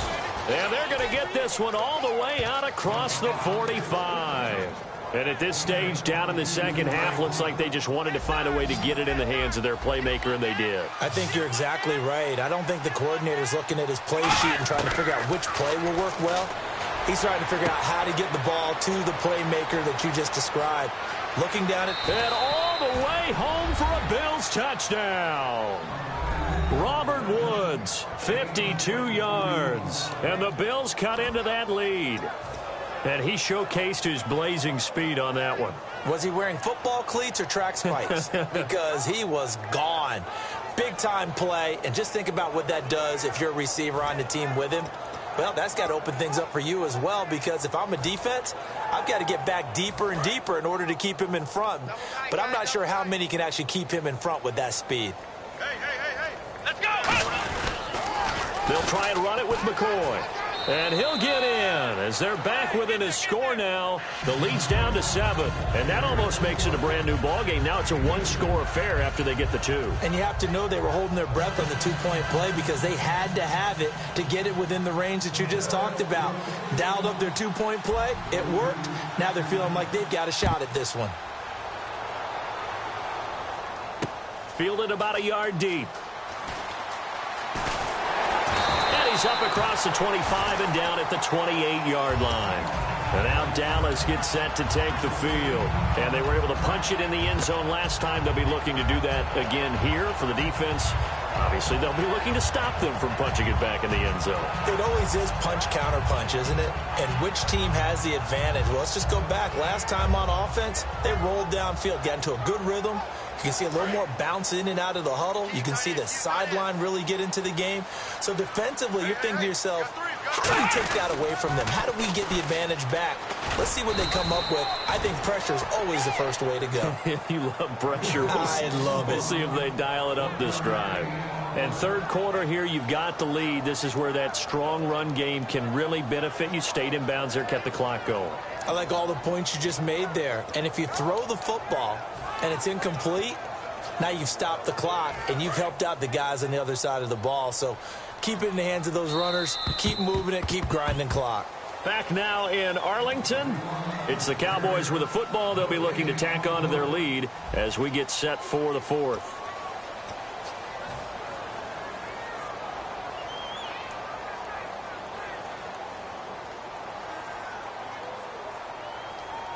So what will they do? On the ground, through the air, let's see. 2nd and 9. They'll come out in the pistol. A give to Elliott running left. And he's going to lose yards. They take him down at the 26. So he loses 3 yards there. Now 3rd down. Hey, a lot of points have been scored in this game, but what a nice play by the defense. Stepping up on that one. Maybe they'll get things going in their direction after a play like that. 3rd down and 12. Here we go. What? Ohio. Watch twist. Ohio. On 3rd down, it's Prescott. And he's going to be grabbed and pulled down. Jerry Hughes in there to get him for a loss of 9. And that'll lead to 4th down.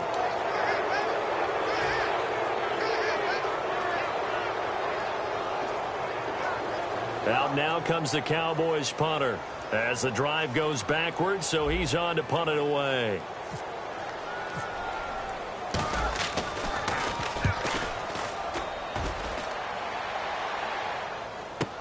Now it's Tate. A great return there of 22 yards. And the Bills are going to take over in great position here with a 1st and 10. And here come the Bills. And they'll just simply be looking to build off the confidence of the last time out where they scored a touchdown. And confidence is powerful, isn't it? When you've scored once, you feel like you can go back out there and get it done again. Doesn't matter what the defense throws at them. They feel like they're in a groove right now, and they want to get out there and show it. Yeah, hoping to stay in that groove here this go-around. They'll run it now out of the gun. And a nice carry there of 15 yards. Absolutely love the run right there. This guy's known for his quickness, but also for his speed. And he's able to get to the 2nd level almost before you blink if you give him any type of blocking. I always talk about slot receivers, and they're usually known as quicker than fast. In this case, we've got a guy who's quick and fast, and he used it to great advantage. Let's go. 1, 2, 9.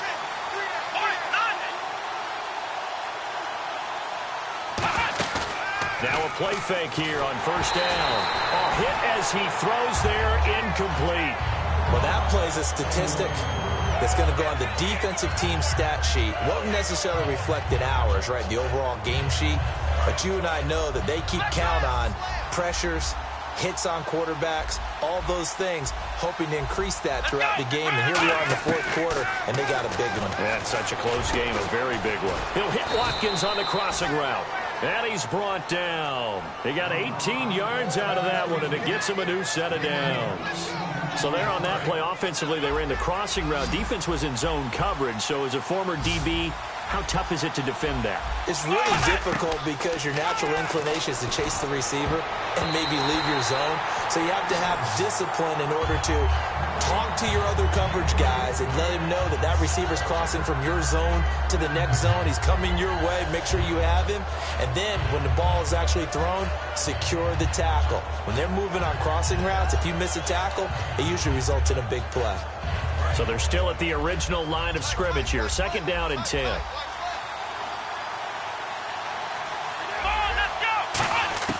To throw again is Taylor. Forced out to his left. And he takes a shot on the release as this will be incomplete. Robert Woods, former USC man, the intended target. And now it's 3rd down. Really nice play by the guys on the defensive side of the ball, but for the guys on the offensive line, they're doing a nice job of trying to protect their passer. But when a guy hops in the air and goes airborne to try and knock one away, it's difficult because you can't reach out and grab him. That'll be a holding penalty. So all you're trying to do is make some type of a play on him, make some type of contact to try and get his arms out of the sky. Whenever I see an in-route dropped, as we just saw on that play, I'm always thinking that in the back of their mind, they're worried about what's coming at them because they're going towards traffic on that route as opposed to being away from it and maybe having a little bit more space.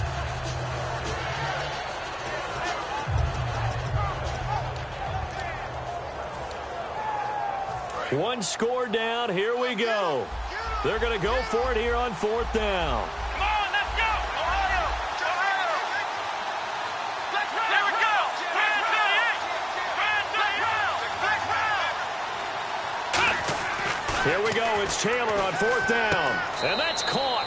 Watkins. Touchdown, Buffalo. Sammy Watkins, a 16-yard touchdown. And the Bills are an extra point away from tying the football game. And we are tied here in the 4th quarter.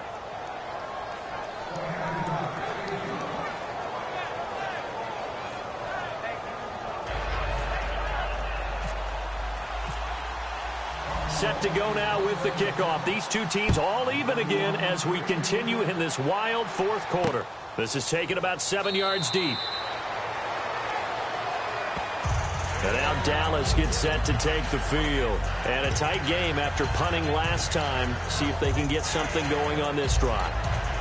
As they head to the field now, with the game this close, you've got to feel there's a sense of urgency for them going on offense right now. But they have to do it without letting panic creep in and affect their play. They'll start the drive with Elliott.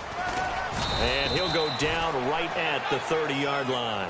5 yards is the tally on 1st down. That brings up 2nd and 5. Tie game late, and the offense really has to be conscious of the clock here as it's becoming a factor late in this ball game. Play clock winding down. Toss left to Elliott. And he'll get this up only to about the 33. Still a couple yards short of the first as the 3-yard gain brings up a 3rd down. Like any team, they would have loved to have had more yards on that run, but it looks like they just want to get to the 2-minute warning and see what they want to do after that.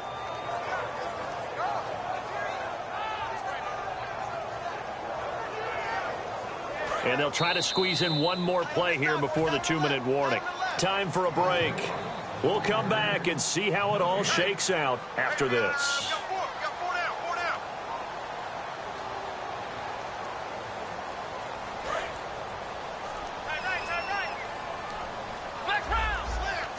They come out here in the eye.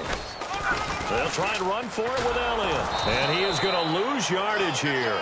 That'll make it 4th down after a loss of 1. Yeah, let me puff out my chest a little bit. Even though I'm not rooting for either team, that was a really nice defensive play. It's awfully fun to watch, even in an offensive game.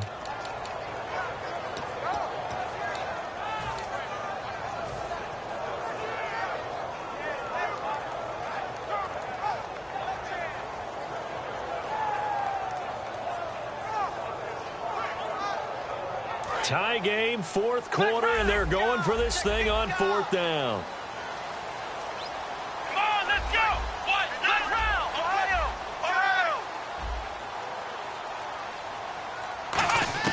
The Cowboys will go. Prescott, he completes it to Bryant. So he fought off the tackle, and that effort gives him the first before he's brought down. I remember in pregame when we were talking to him on the field, and he took his gloves off and showed us his fingers. A few misshapen ones in there, and now we know why, trying to catch those types of bullets. That was a dart. Yeah, even for a talented receiver, those are tough to hang on to. Here's Elliott. That's going to go as a loss of 6, and it'll set him back for second down. Well, Brandon, he's had a great day, and sometimes that just happens. It is the NFL. They will make some plays against you.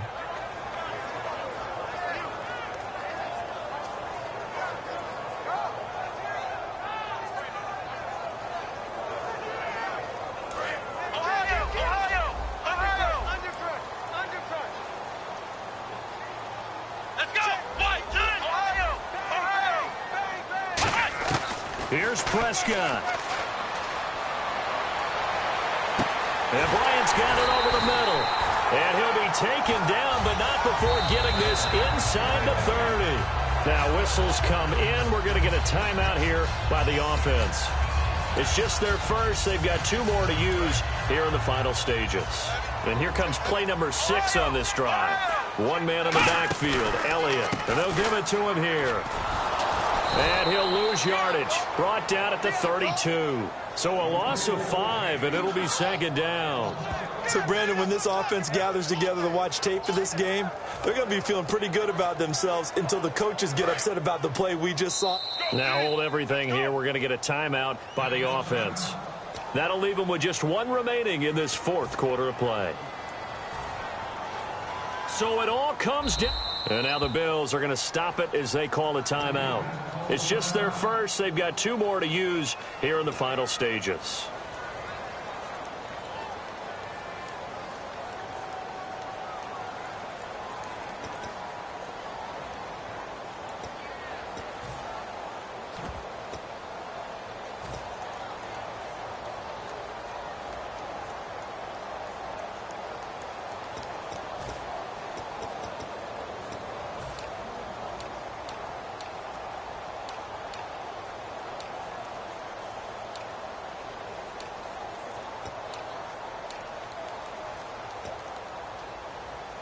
So the defense has put them in a tough spot. It's 2nd and long. Here we go. Prescott. And he's going to go out of bounds. He takes this one down shy of the 20. That one good for 12 yards. And that'll lead here to a 3rd down. He's been a busy man here in this one, and they're showing off some nice footwork to stay in bounds. And with those types of catches and the volume that we've seen in this game. Now the Bills will take another timeout. That'll leave them with just 1 remaining in this 4th quarter of play.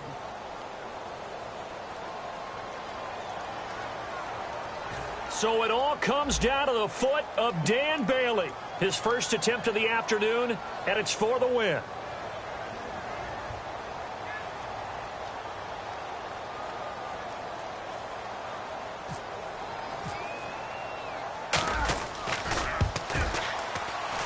And this one is right through. And it's celebration time on that sideline as they have taken the lead in the final seconds. And you know, in an era of cost-cutting and maximizing your roster, this is a club that does not skimp on special teams, and in these situations, it pays dividends. And that's great vision by the organization. When the difference between winning or losing depends on who you have kicking the ball, would you rather have a street free agent out there or a solid pro like this? The answer's pretty evident to me. Well, this one, partner, was fun down to the very end. They got the points late, right before the whistle. Then the ensuing kickoff. They were hoping for magic on the other side, but couldn't get that spark. Fun if you won, and fun for us, because we got to watch it and call it. That magic that you were talking about didn't occur at the end, but what a game all the way through.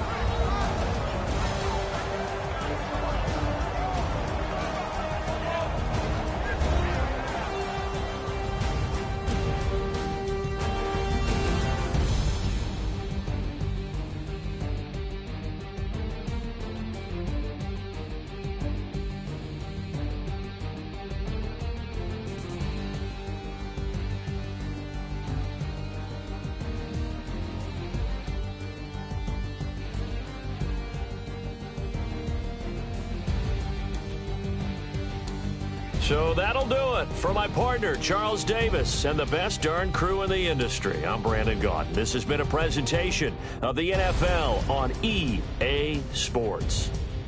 It's a win for the Cowboys as we sign off and say so long from our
everybody. I'm Larry Ridley, and this is the NFL on EA Sports.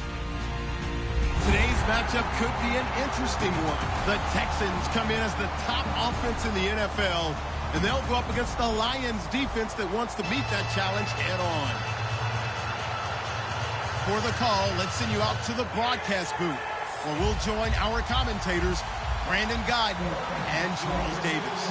Larry, it is set to host Super Bowl 51 on February 5th of next year as you take a look inside NRG Stadium here in Houston. Today, we've got a Week 8 matchup on tap here between the Detroit Lions and the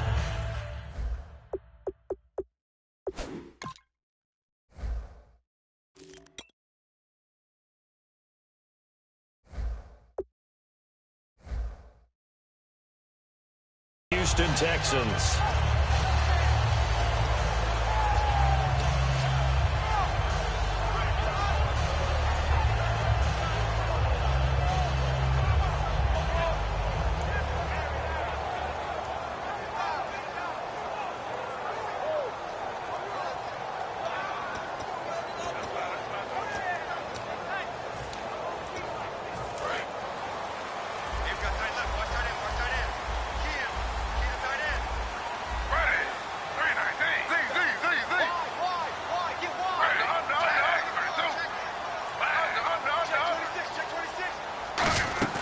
They go play action here on first down. Surveying the field. Oh, he's going to take a shot right away. And that one falls incomplete. Looked like he might have had position there, but he couldn't hold on at second down.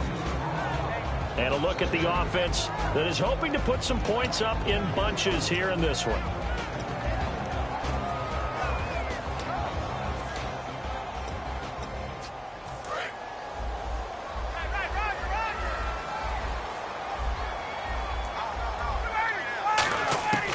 Second and 10. It's Ryan again. And this will be incomplete. And the starting crew defensively for Detroit. DeMarcus Ware may be a veteran, but he's not just a wily one. He's a terrific producer. Still extremely difficult to block when he's rushing the passer. So now an early 3rd and 10 here on their opening drive. On third down, Ryan. And he couldn't hang on to it through the contact. Incomplete. Oh, man, for him to be that wide open and drop it. Sometimes you have just too much time on your hands, right? You end up thinking way too much, and your hands get shaky. And, yes, he's a tight end, but that's a catch he should have made. Returnable here from the 38. That'll go as a punt of 34 yards that time, and the Lions will take over.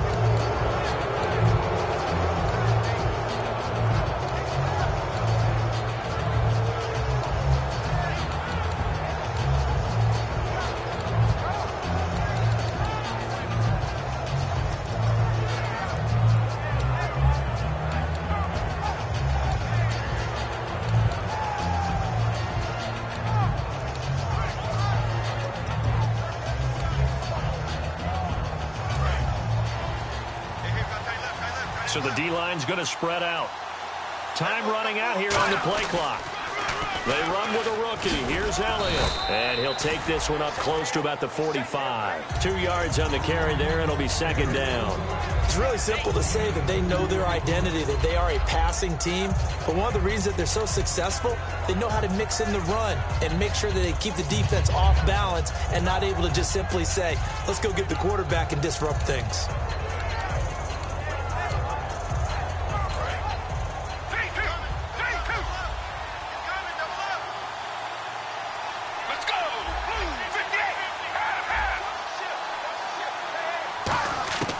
He'll drop to throw. He's going to fire one deep over the middle. And the hit jarred it loose. It's incomplete.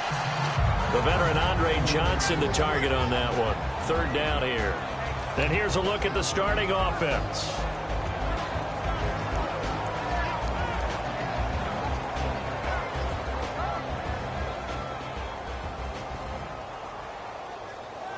So a 3rd and 8.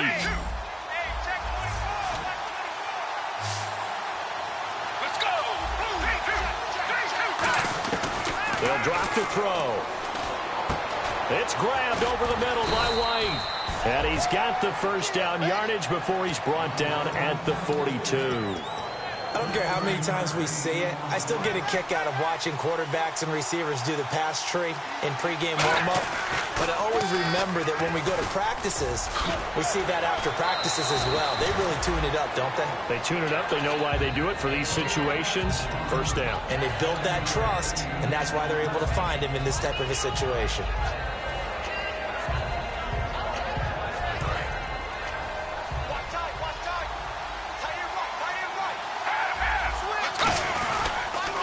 Another carry for the rookie, Elliott. And he works it to the 30-yard line here, right at the 30.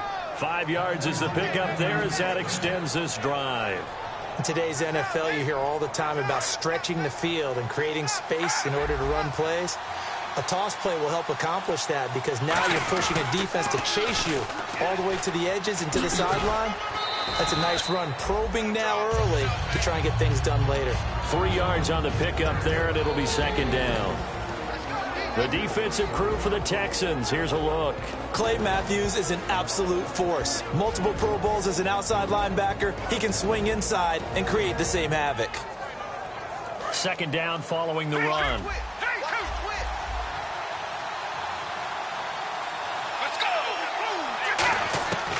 Now they'll switch it up here and look to throw. Completing it to the right side, Johnson. The reception good for 7. It's third down. When you're playing a quarterback with some experience and some moxie, you enter the danger zone when you decide to blitz him because if he's able to diagnose as he did on that play, he can hurt you downfield. He reads defenses so well, doesn't he? He really does, and the best part about that play for him, I don't think that was his primary target. I don't think so either. I think he had the read, figured out where the blitz was coming from, and went to a secondary target for a really nice game. I have to admit to a little bit of surprise on that play call. Short yardage, and they tried to go wide. They got spilled for their efforts.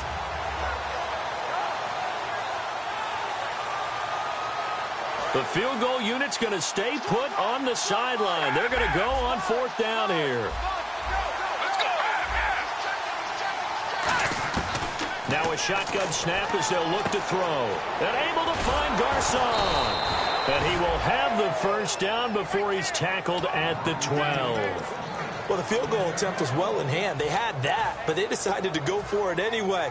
Extreme confidence, it looks like. Yeah, but I bet the defense is going to remember this one, right? They kind of rubbed their nose in it. Now, this will be the 9th play on this drive. Now they'll run it on the toss. And he is going to lose yardage here. That's going to go as a loss of 2, and it'll be second down. So the myth has been shattered. Every cornerback in the league is not just a cover corner. Some of them will stick their nose in there and make plays exactly as we just saw there. A big loss suffered by the offense after that nice tackle. Now they'll throw here out of the gun. And he is caught at the 7-yard line. And he couldn't quite get there. Tackled down at the 1. Well, we saw the practice film this week. They wanted to focus on these intermediate passing plays, and it paid off there. And they took that focus not just to the practice field, but in the film room to show the guys exactly what they wanted, what types of looks they should expect to get, and how they would beat those coverages each and every time, and it paid off on that play. And a really long drive here, and it goes on and on.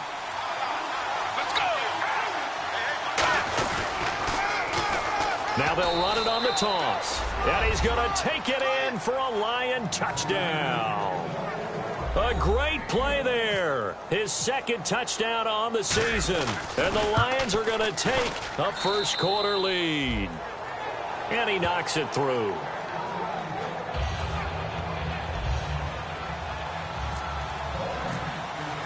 The kickoff team on the field now as they will send this one away. This is fielded a couple yards deep. Fighting through. The Texans offense now, they get set to head back on the field here. And the first drive, 3 and out. Second possession, see if they can get a little momentum. And oftentimes that first drive is just a feeling out process. You have some plays that you've got called and you want to see how defense reacts. It may not go terrific on the first one. Now they're ready to go. They've kind of got to look at them, got a sense. Let's see if they open things up a little bit. See if they open things up. Let's see what the defense does here, too, after a good stop. And they'll send the tight end in motion left. They'll run it now out of the gun. And a short gain there as he'll get it up only to about the 24. Give him a couple on the carry there, 2nd and 8. Well, they held him to a short gain on that one, and it almost felt like on that first run, they were trying to just throw the jab at him. So how do you stop the jab? Get closer and smother it, just as they did on that last play. It's a gain of 6 on the play, and all of a sudden here, it's 3rd down. So many times you hear today's NFL described as a space game. Get your best players into space with the football in their hands. That's why sometimes you just swing it out to your runner, get him out in the flat, and let him have a chance to make people miss an open field. So nothing there. I don't know that that's all in the back, though. You got to look at blocking there, don't you? I would agree with that totally. At some point, they have to win at the point of attack. Instead, it was the defense getting it done again and holding them to no gain.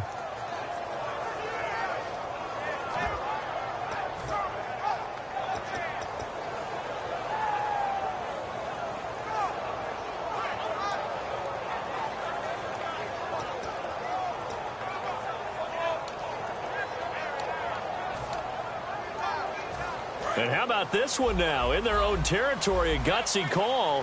They're going to go for this on 4th and a yard.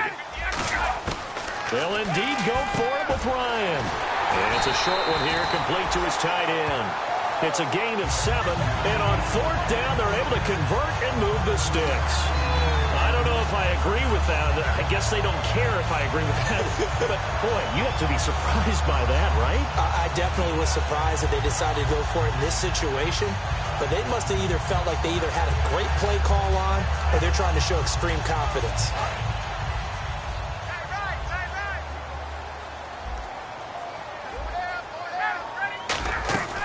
Throwing now, Ryan on 1st down. He couldn't quite hold it. Got hit. Ball pops out, incomplete. And on 2nd and 10 now. Looks like the defense in press coverage here. Play action, Ryan. He's going to look deep down the field. And it's knocked away and incomplete. With Charles Davis, I'm Brandon Gaudin, and it's Texans football as we get going in quarter number 2. They've got it 3rd and 10 here to start things out.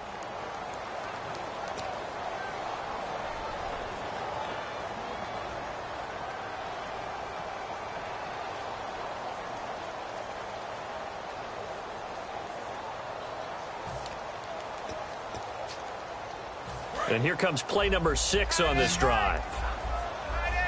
So here we go now. An extra defensive back in there on 3rd and 10. On 3rd down, Ryan. And he's got his man on the out route. They get 7 there, but it brings up 4th. Now, the offense is not leaving the field. They're going to stay out and go for it on 4th and 3.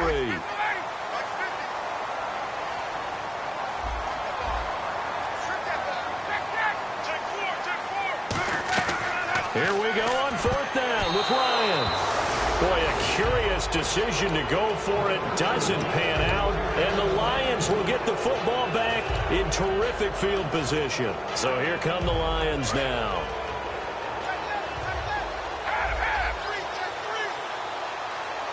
And some changes here as the D-line separates some. Oh, what a move. 2 yards on the pickup there. It'll be 2nd and 8. Not a big run on the first play of the drive, but that doesn't necessarily mean it was a bad play. Sometimes you're just trying to settle in, get your guys a little bit of contact, and get things moving.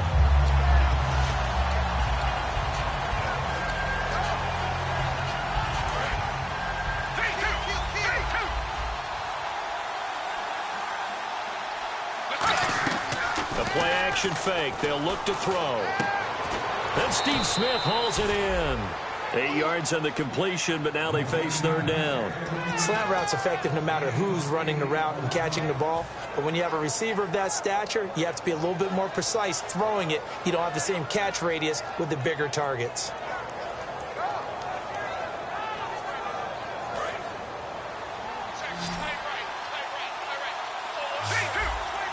They come out here in the eye.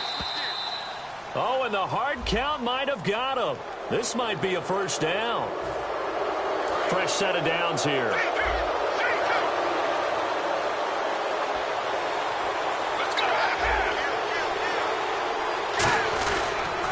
After the penalty, it's Elliott. And he'll take this down just shy of the 25-yard line. It's a pickup of 4, and it'll bring up second down.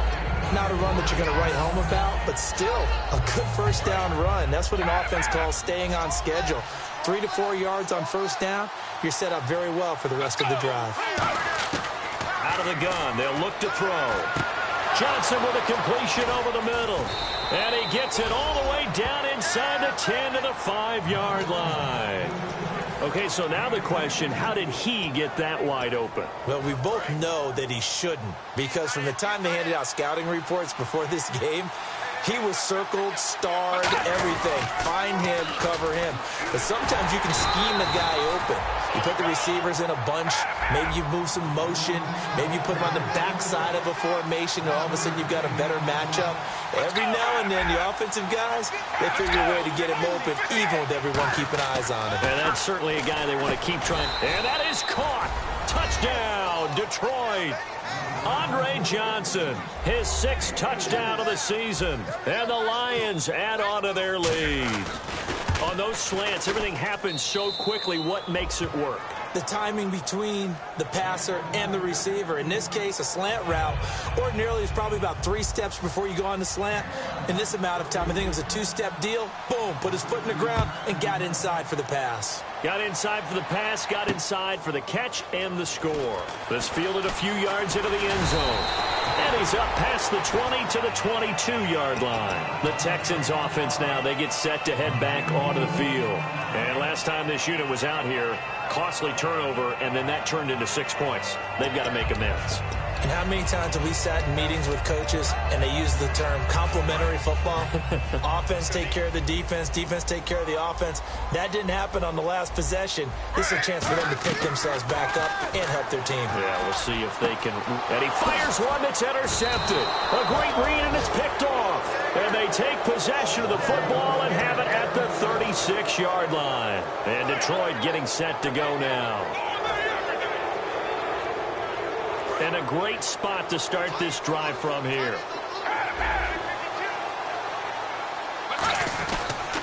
A first down carry by Elliott.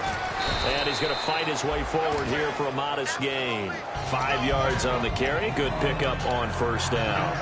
Frustrating for a defense, energizing for an offense. Finding a way to create that type of yardage in your running game, that'll make the guys carrying the ball very, very happy. They'll come out in the pistol. Elliott. And he winds up getting only a couple there, down to the 29. And credit the tackle to Cliff Averill. Tough day, tough sledding right there, and it's been that way the entire game. Not a whole lot of room to ramble for him. Yeah, you're right. It's been that way all afternoon. Didn't get a whole lot better there. Looking to jam the receivers at the line here. Press coverage look defensively. They'll drop to throw. This is Johnson. He's got it. And he's going to have a first down here as he gets this one to the 17-yard line. Simple slant route, and it works to perfection. And when you're a big-bodied receiver, you use it like it's a basketball play. Body the defender away and catch the football. And now inside the red zone, the offense will operate. The defensive line disperses a little bit here, maybe expecting a pass. Now they'll run it on the toss. And they'll lose yardage here. Knocked back to the 19-yard line. It's a loss of 2 there, bringing up second down. Whenever I go to a team's practice facility and watch them work, I love to watch the defensive guys in what they call pursuit drills. The ball goes either towards them or away from them. How fast will they respond? On this play, the defensive end responded better than anyone and made a really nice play.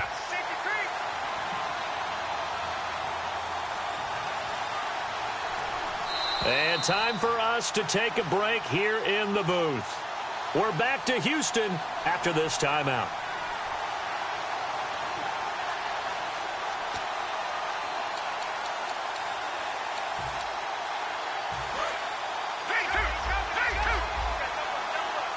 They'll put 2 receivers left Two to the right. Now a shotgun snap as they'll look to throw. He completes it right side to White. 8 yards on the completion, but now they face third down. Simple slant route, and part of a really nice hard throw by the quarterback. Nice timing between the quarterback and the receiver. They were perfectly in sync, and he put it right on him on the inside route. They come up in an offset eye. He'll look to throw. The open man is Smith. And he'll get into the end zone. Touchdown, Detroit. Steve Smith, his third touchdown now on the year.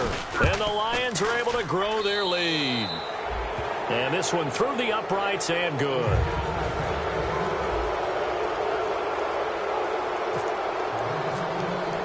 Set now to kick this one away, and off it goes. That'll be taken in the end zone. And no run back here. This will be a touchback, and it comes out to the 25-yard line. And now out comes Houston. And last time, one play interception. So this offense, they should be fresh. That's a good way of putting it.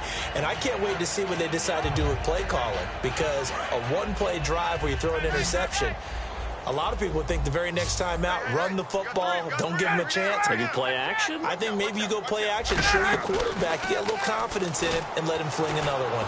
Oh, the ball comes out on the hit, but they'll say it's incomplete. So there you go, holding by the offense, and that'll push him back. Changes everything now as you try and figure out what your playbook has for you. Longer yardage situations, tougher to execute and pick up first downs.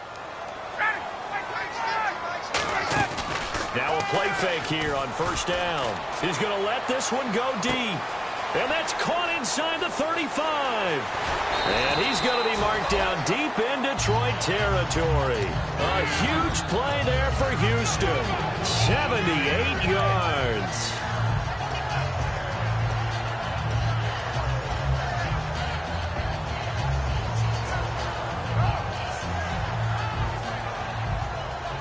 Red zone opportunity. And on the outside, they're playing press coverage. Out of the gun, it's Ryan. This will be caught at about the 6. And he'll be brought down this time at the 5-yard line.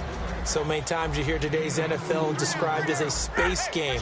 Get your best players into space with the football in their hands.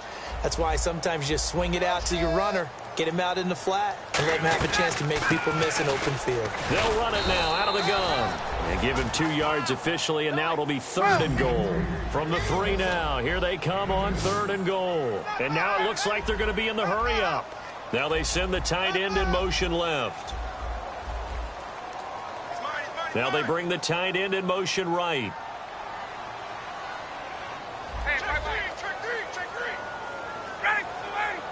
And the tight end goes in motion left.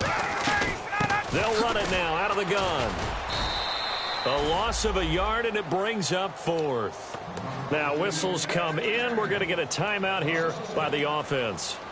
It's just their first, so they'll have 2 remaining here before we get to halftime.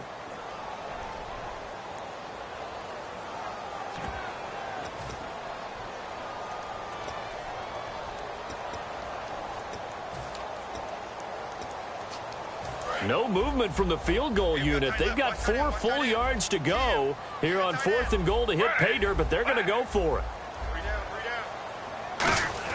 4th down. Here's RG3. That'll be incomplete with 9 seconds now showing on the clock.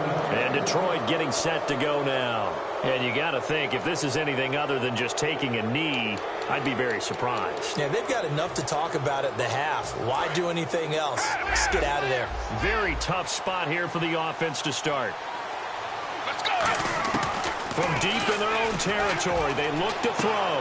Wide open receiver complete. And he is out of bounds just shy of the 20. A solid gain of 15 yards, and the sticks move.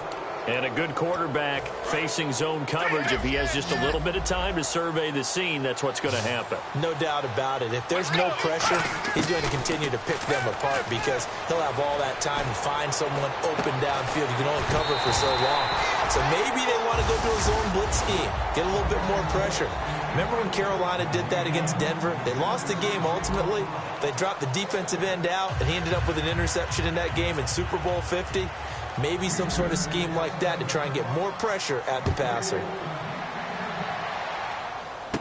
This is taken near the 13. And he'll take it past the 25 and up to the 28-yard line. The Lions offense now with a football first here to begin quarter number 3. They built a good first-half lead. Now they have a chance to add on to it. And what I'm thinking is that the offensive staff spent the entire halftime just working with them on, here's what we think they're going to do to attack us in the second half. Nice first half that we've had, guys, but be prepared for some change-ups. We're going to see them when we kick it off in the second half. See how they handle any adjustments that might be made defensively. Credit him with a 1-yard gain there to make it 2nd and 9. You know how we get focused at end of the half and into the game situations about how much time's on the board and, you know, what you need to do? Sometimes you don't even have to worry about that. That's just smart football.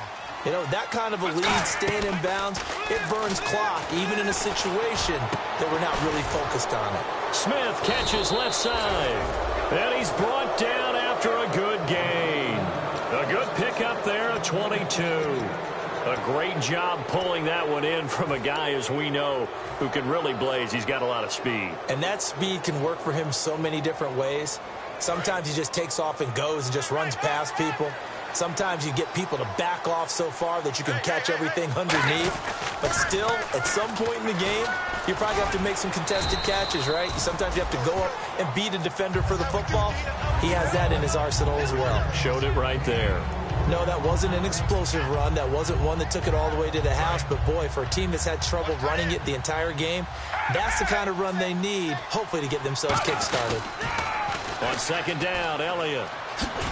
And he's going to be met at about the 43. 3 yards is half of what they needed. Now can they get the other 3 here on 3rd down? I do know from experience that when you slow down someone's running game, you're now doing the dictating on defense. And guess what? Now you're getting ready to tee off on their quarterback because they have to throw it all the time. But you still have to be alert for the draws and other plays of that nature to make sure you don't get hurt.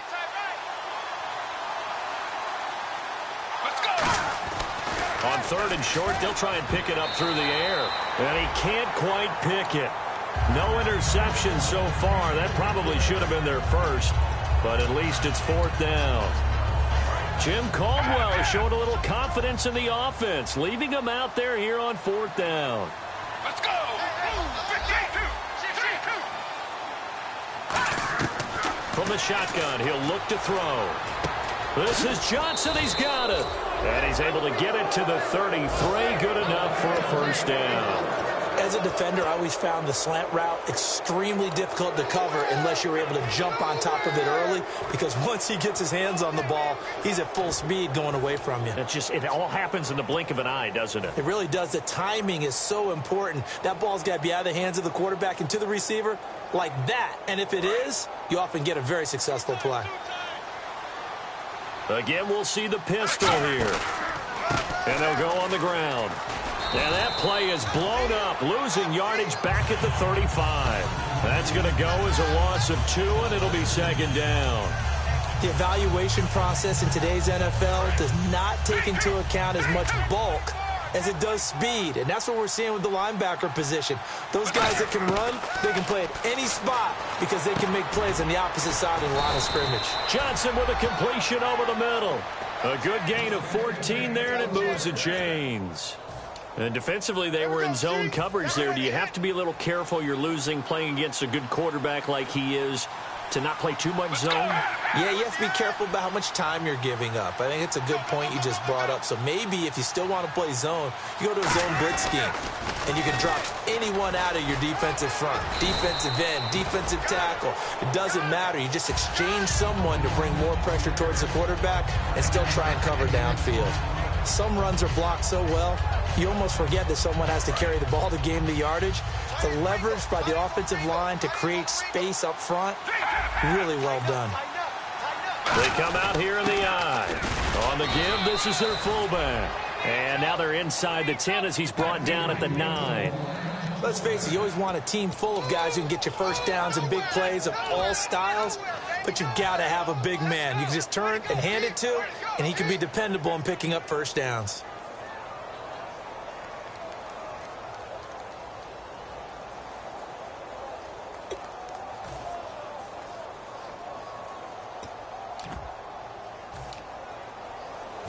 Long drive. The defense just cannot seem to catch a break and get off the field. And the play clock's running down. Now a handoff here to his running back. And he maneuvers his way down to the 3-yard line. He'll get 6 on the ground there, and it'll be 2nd and goal coming up. Now, I can't imagine any celebrations being any bigger than your first NFL touchdown. And this rookie running back is still seeking his. He's not going to get it on that play.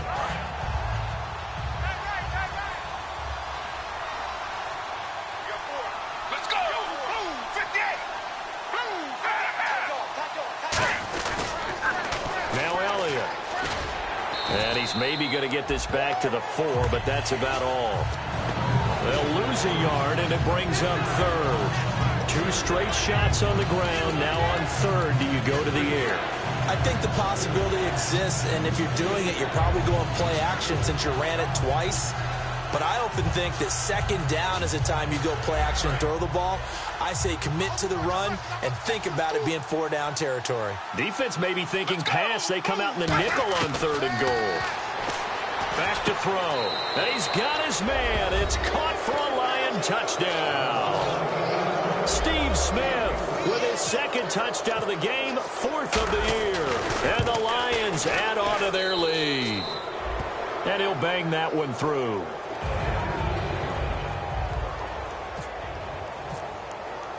Out is the kickoff unit as they run up and send this one away. That's fielded in the end zone. And he won't return this one. He'll go down to a knee, and they'll start at the 25. Here's the Texans offense now, readying for their first possession of the 2nd half. They're down in this game. A chance for the offense, though, to put something on the board, get some momentum here in half 2. Try and get things kick-started for them. And you know at the half, they discussed how they were going to get that done. This is where scripting comes into play a lot of the time. How many plays do you script coming out of the 2nd? Most of the time in the first half, you're scripting 12 to 16. I think in the 2nd half, you're really scripting more like 8 to 10. Kind of a starter or an opener, whatever terminology they use, just something to get you off to a quick start. They go play action here on 1st down. And it pops free. The collision there jarred the ball loose and brings up 2nd down. Well, they went for the big play there, but that drop could really hurt their momentum.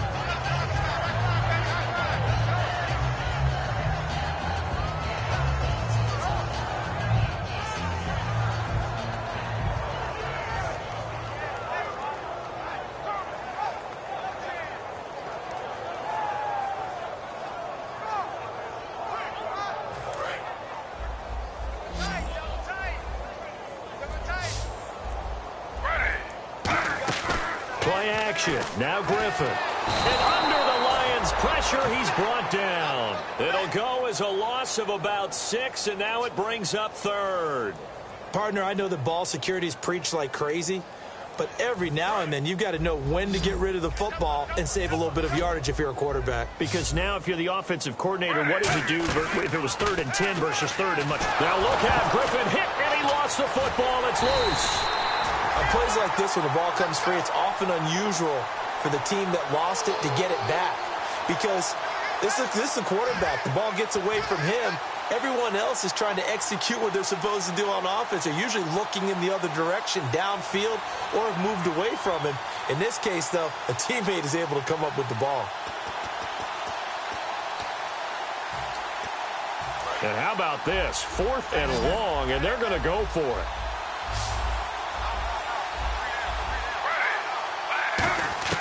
They'll indeed go for it with Griffin. Flushed out right. On the run, he'll let this go deep right side. He's got a man, complete. And he takes it all the way down to the 32. Back now here on EA Sports. A lot of folks starting to make their way to the parking lot. Their guys trail big here to begin quarter number 4. So here we go, 1st and 10 now. Watch left, watch left. Looks like the defense in press coverage here. They'll run it now out of the gun. And nothing doing. He's immediately taken down at the line of scrimmage. Just a yard on the pickup there, and it'll bring up a 2nd and 9. They're going to hurry back to the line now. To throw is RG3. Looking for his tight end on the corner. It's complete. 12 yards there as they move the chains. And the game just keeps evolving. Big guys running those corner routes, so difficult to cover.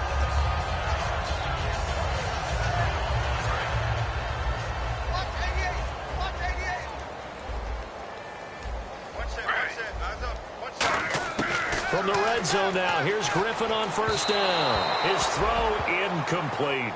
There's so much precision in an offense, especially when you're throwing the ball.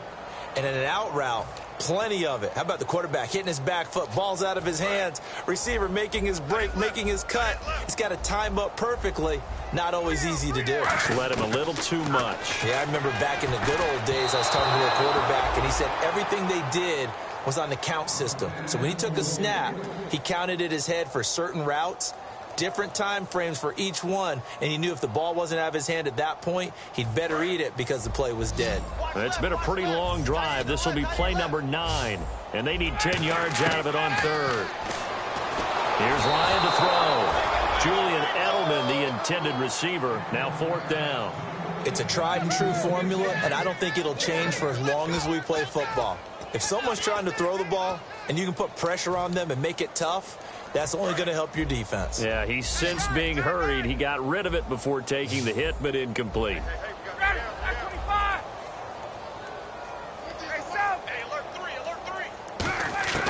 Here we go. It's Ryan on 4th down.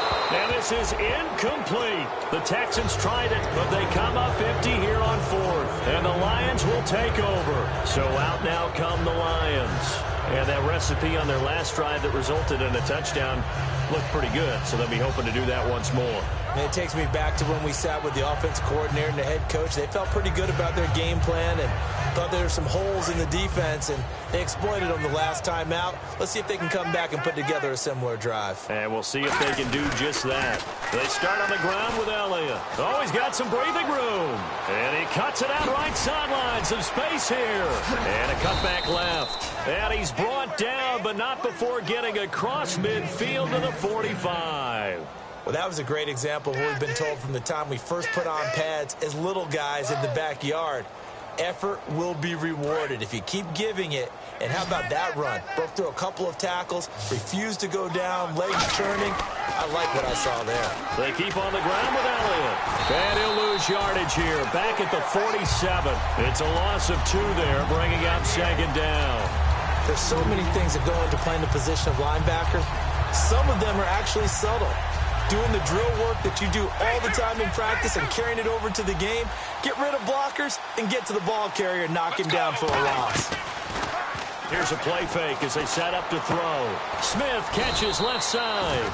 And he's going to get this inside the 30. A good pickup there of 20 yards.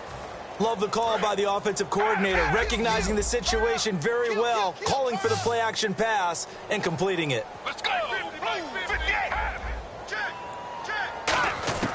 They'll look to throw here on 1st down. That is caught inside the 5. That one goes for 24 yards. They like going to him in the slot. He catches another one. I think this comes under the heading of, until they stop him, why not go back to him? He has something going really well. Great working relationship with the guy throwing the ball, and they keep making the connection. They'll give it to him right up the gut. And he's maybe going to get this back to the 4, but that's about all. That's going to go as a loss of a yard, and it'll be 2nd down. Now, that was a terrific play. We're down here near the goal line, and only one word comes to mind for me, and that's overwhelmed, because they absolutely overwhelmed the offensive line. He came free and made the hit in the backfield. And he takes this one in for a Lions touchdown. Steve Smith, his 3rd touchdown of the game and 5th on the year. And the Lions just continue to pour it on. And this one was over a while ago as they just add on to their big lead. The kickoff unit is out on the field, and they will send this one away. This is fielded a couple yards deep. And he'll take it back to about the 19-yard line. And now out comes Houston. They had a great drive going last time. They were moving the ball, and then all of a sudden it just stalled out. So we'll see what they can do here, Charles. And it's always easy to second guess when you don't get it on a fourth down try. But they had to like the feeling that they had going on offense. They want to continue to see if they can capture that again on this drive and maybe get in the same position. Yeah, and that's, I mean, like I said, they were moving the football. It's not like they went 4 and out, so I don't think it's a deal where the offense doesn't have confidence. No, I agree with you totally on that one. If anything, they may have gained more confidence. Okay, they stopped us once. That's all right. Let's keep moving it. Make them do it again. 2nd and 10, once again, Griffin. And he'll be hit as he releases it, and that'll fall incomplete. We just saw another example of really good defensive football, which has led to the cushion that they have in this game. Got to him once again, knocked him on the ground, forced an incompletion. And they've set the tone. It's one thing to set the tone, another to come in here on the road and set the tone. And oh, he coughed it up. And his guys are going to take over at the 21-yard line.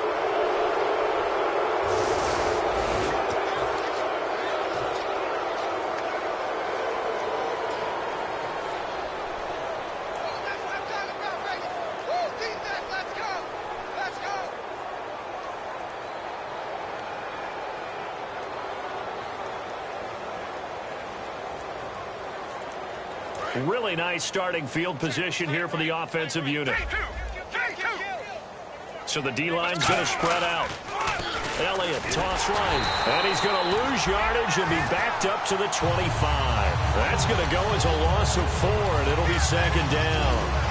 For those who watch the game and want to question the courage of the guys who play on the corner, how about when you see a toss sweep coming your way, yet you still go into the backfield, get past the blockers, and make the tackle? That's big league.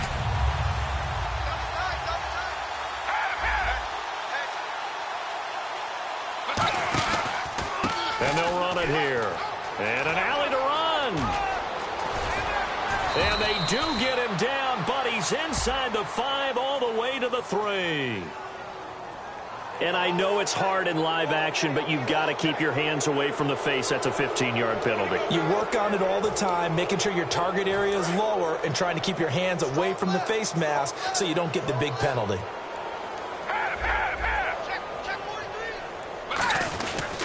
And they'll go ground game here with the tailback. And they are going to score again. Yet another touchdown as they just add to their totals. And now we've hit that stage of the game, partner, where one of our predecessors, one of the great commentators of all time, he used to sing in this situation when this game appeared to be over. I know the fat lady's been singing for some time. No, not her at all. This is one of our guys. But she's singing, too. Oh, she's at least... She's on, like, the 5th tune at this point. She left Scales way behind, but he used to sing something about turning out the lights. The party was over. And he'll take it back to about the 19-yard line.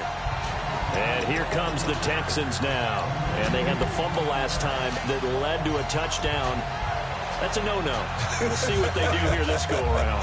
A big no-no. Put that in capital letters. Turning it over, the other team takes it down and scores. That can be a deflator for a football team. Now it's up to the offense to get back out on the field. And that's caught inside the 30. And he finally goes down, but not before reaching the 21. There will always be a place for methodically marching the ball downfield.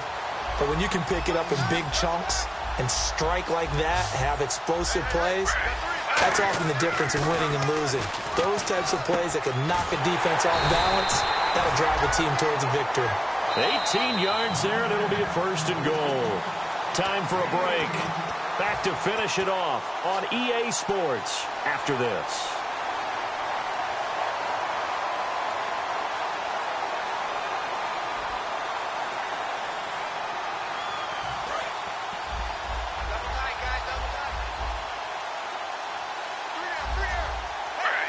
First down and goal, the offense. And somewhat of a measure of revenge as he's in for the touchdown, but they still trail big time. He'll take it, but he won't be able to smile about it. And that touchdown, well, it barely puts a dent in this lead. And Unfortunately, I'm having too many flashbacks right now. I remember getting beat down like this playing before. Oh, yeah? College, high school? College, not a heck of a lot of fun. I still remember playing and trying to tackle an elusive tailback who ended up scoring 4 touchdowns, 226 yards.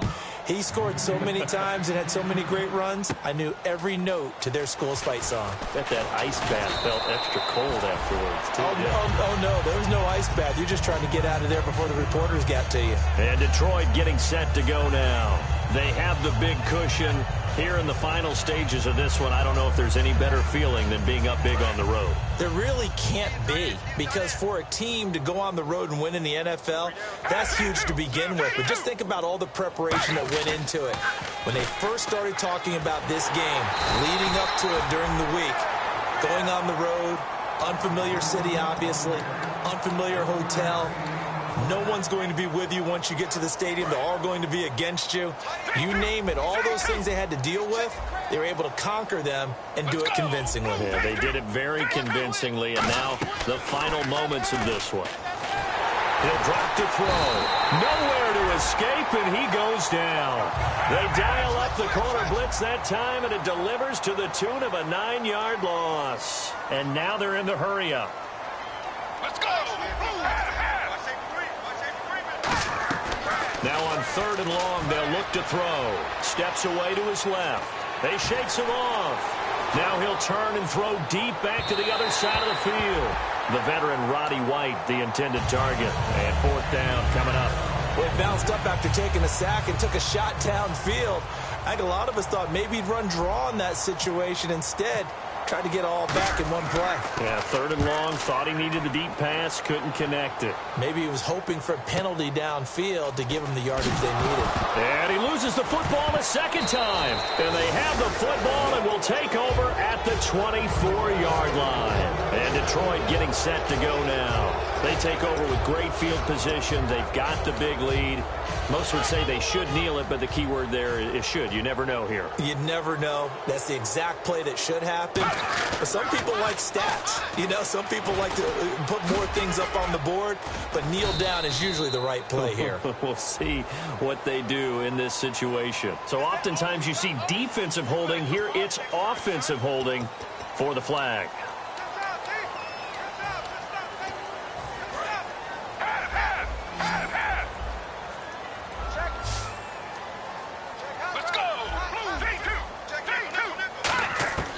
That one looks like he'll throw here. He couldn't quite hold it. Got hit. Ball pops out. Incomplete. And he's certainly not a guy that drops that football very often. Indeed, because that's a bit of a surprise. I know he's in the middle of some traffic and people, bodies all around him, but he usually has the focus to haul that one in. Now back to throw. Over the middle to Smith. And he's able to get it to the edge. And now the Texans are going to stop it as they signal for a timeout. It's just their first. They've got 2 more to use here in the final stages.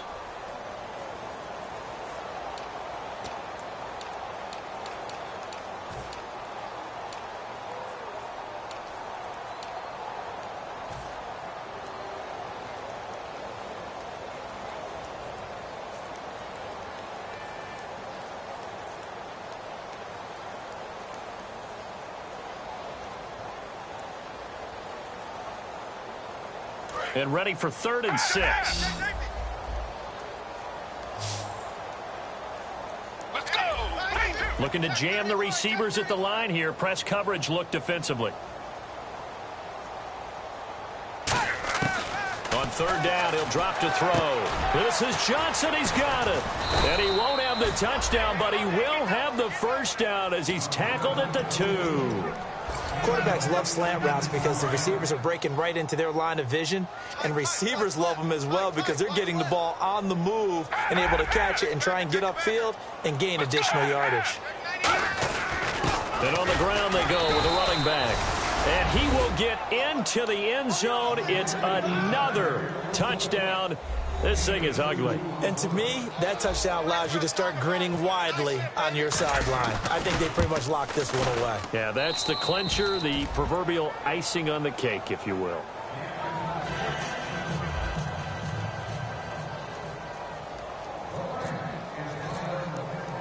The kickoff team on the field now as they will send this one away.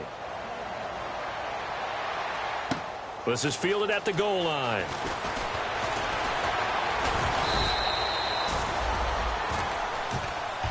And now out comes Houston. They've lost this one. Their offense has struggled. Do they try to put together something here at the end just to take into next week? Yeah, sometimes teams want to do that and coaches want to. I remember one time I was on a team and we were losing late in the game like this, and you knew it was lost. It was over, right? And the coach called a running play and pretty much said to everyone, I want to see something executed well before we get out of here. And that was the message to the team. Just something to build on. Just something to build on, get it done, and maybe we can look at that and say, we'll get better as we go forward. A big offensive explosion helped leading them to victory. And the defensive guys, they're just saying, hey, put those points up every week. We'll just keep winning. They will gratefully accept them, won't they? It makes their job that much easier when they're scoring that many points. Allows them to play with a totally different style and a different flow. So for Detroit, they're into the win column for the third time this year as they get the victory here. And they'll get another road date next week as their opponents will be the Minnesota Vikings. Meanwhile, for Houston, they fall 2 games under 500 now at 3-5. And they'll take this loss into the bye as they'll be back in action in Week 10.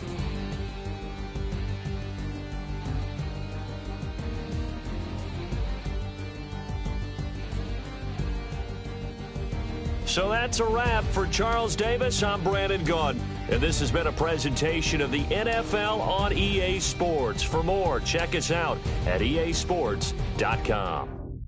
So long, everybody.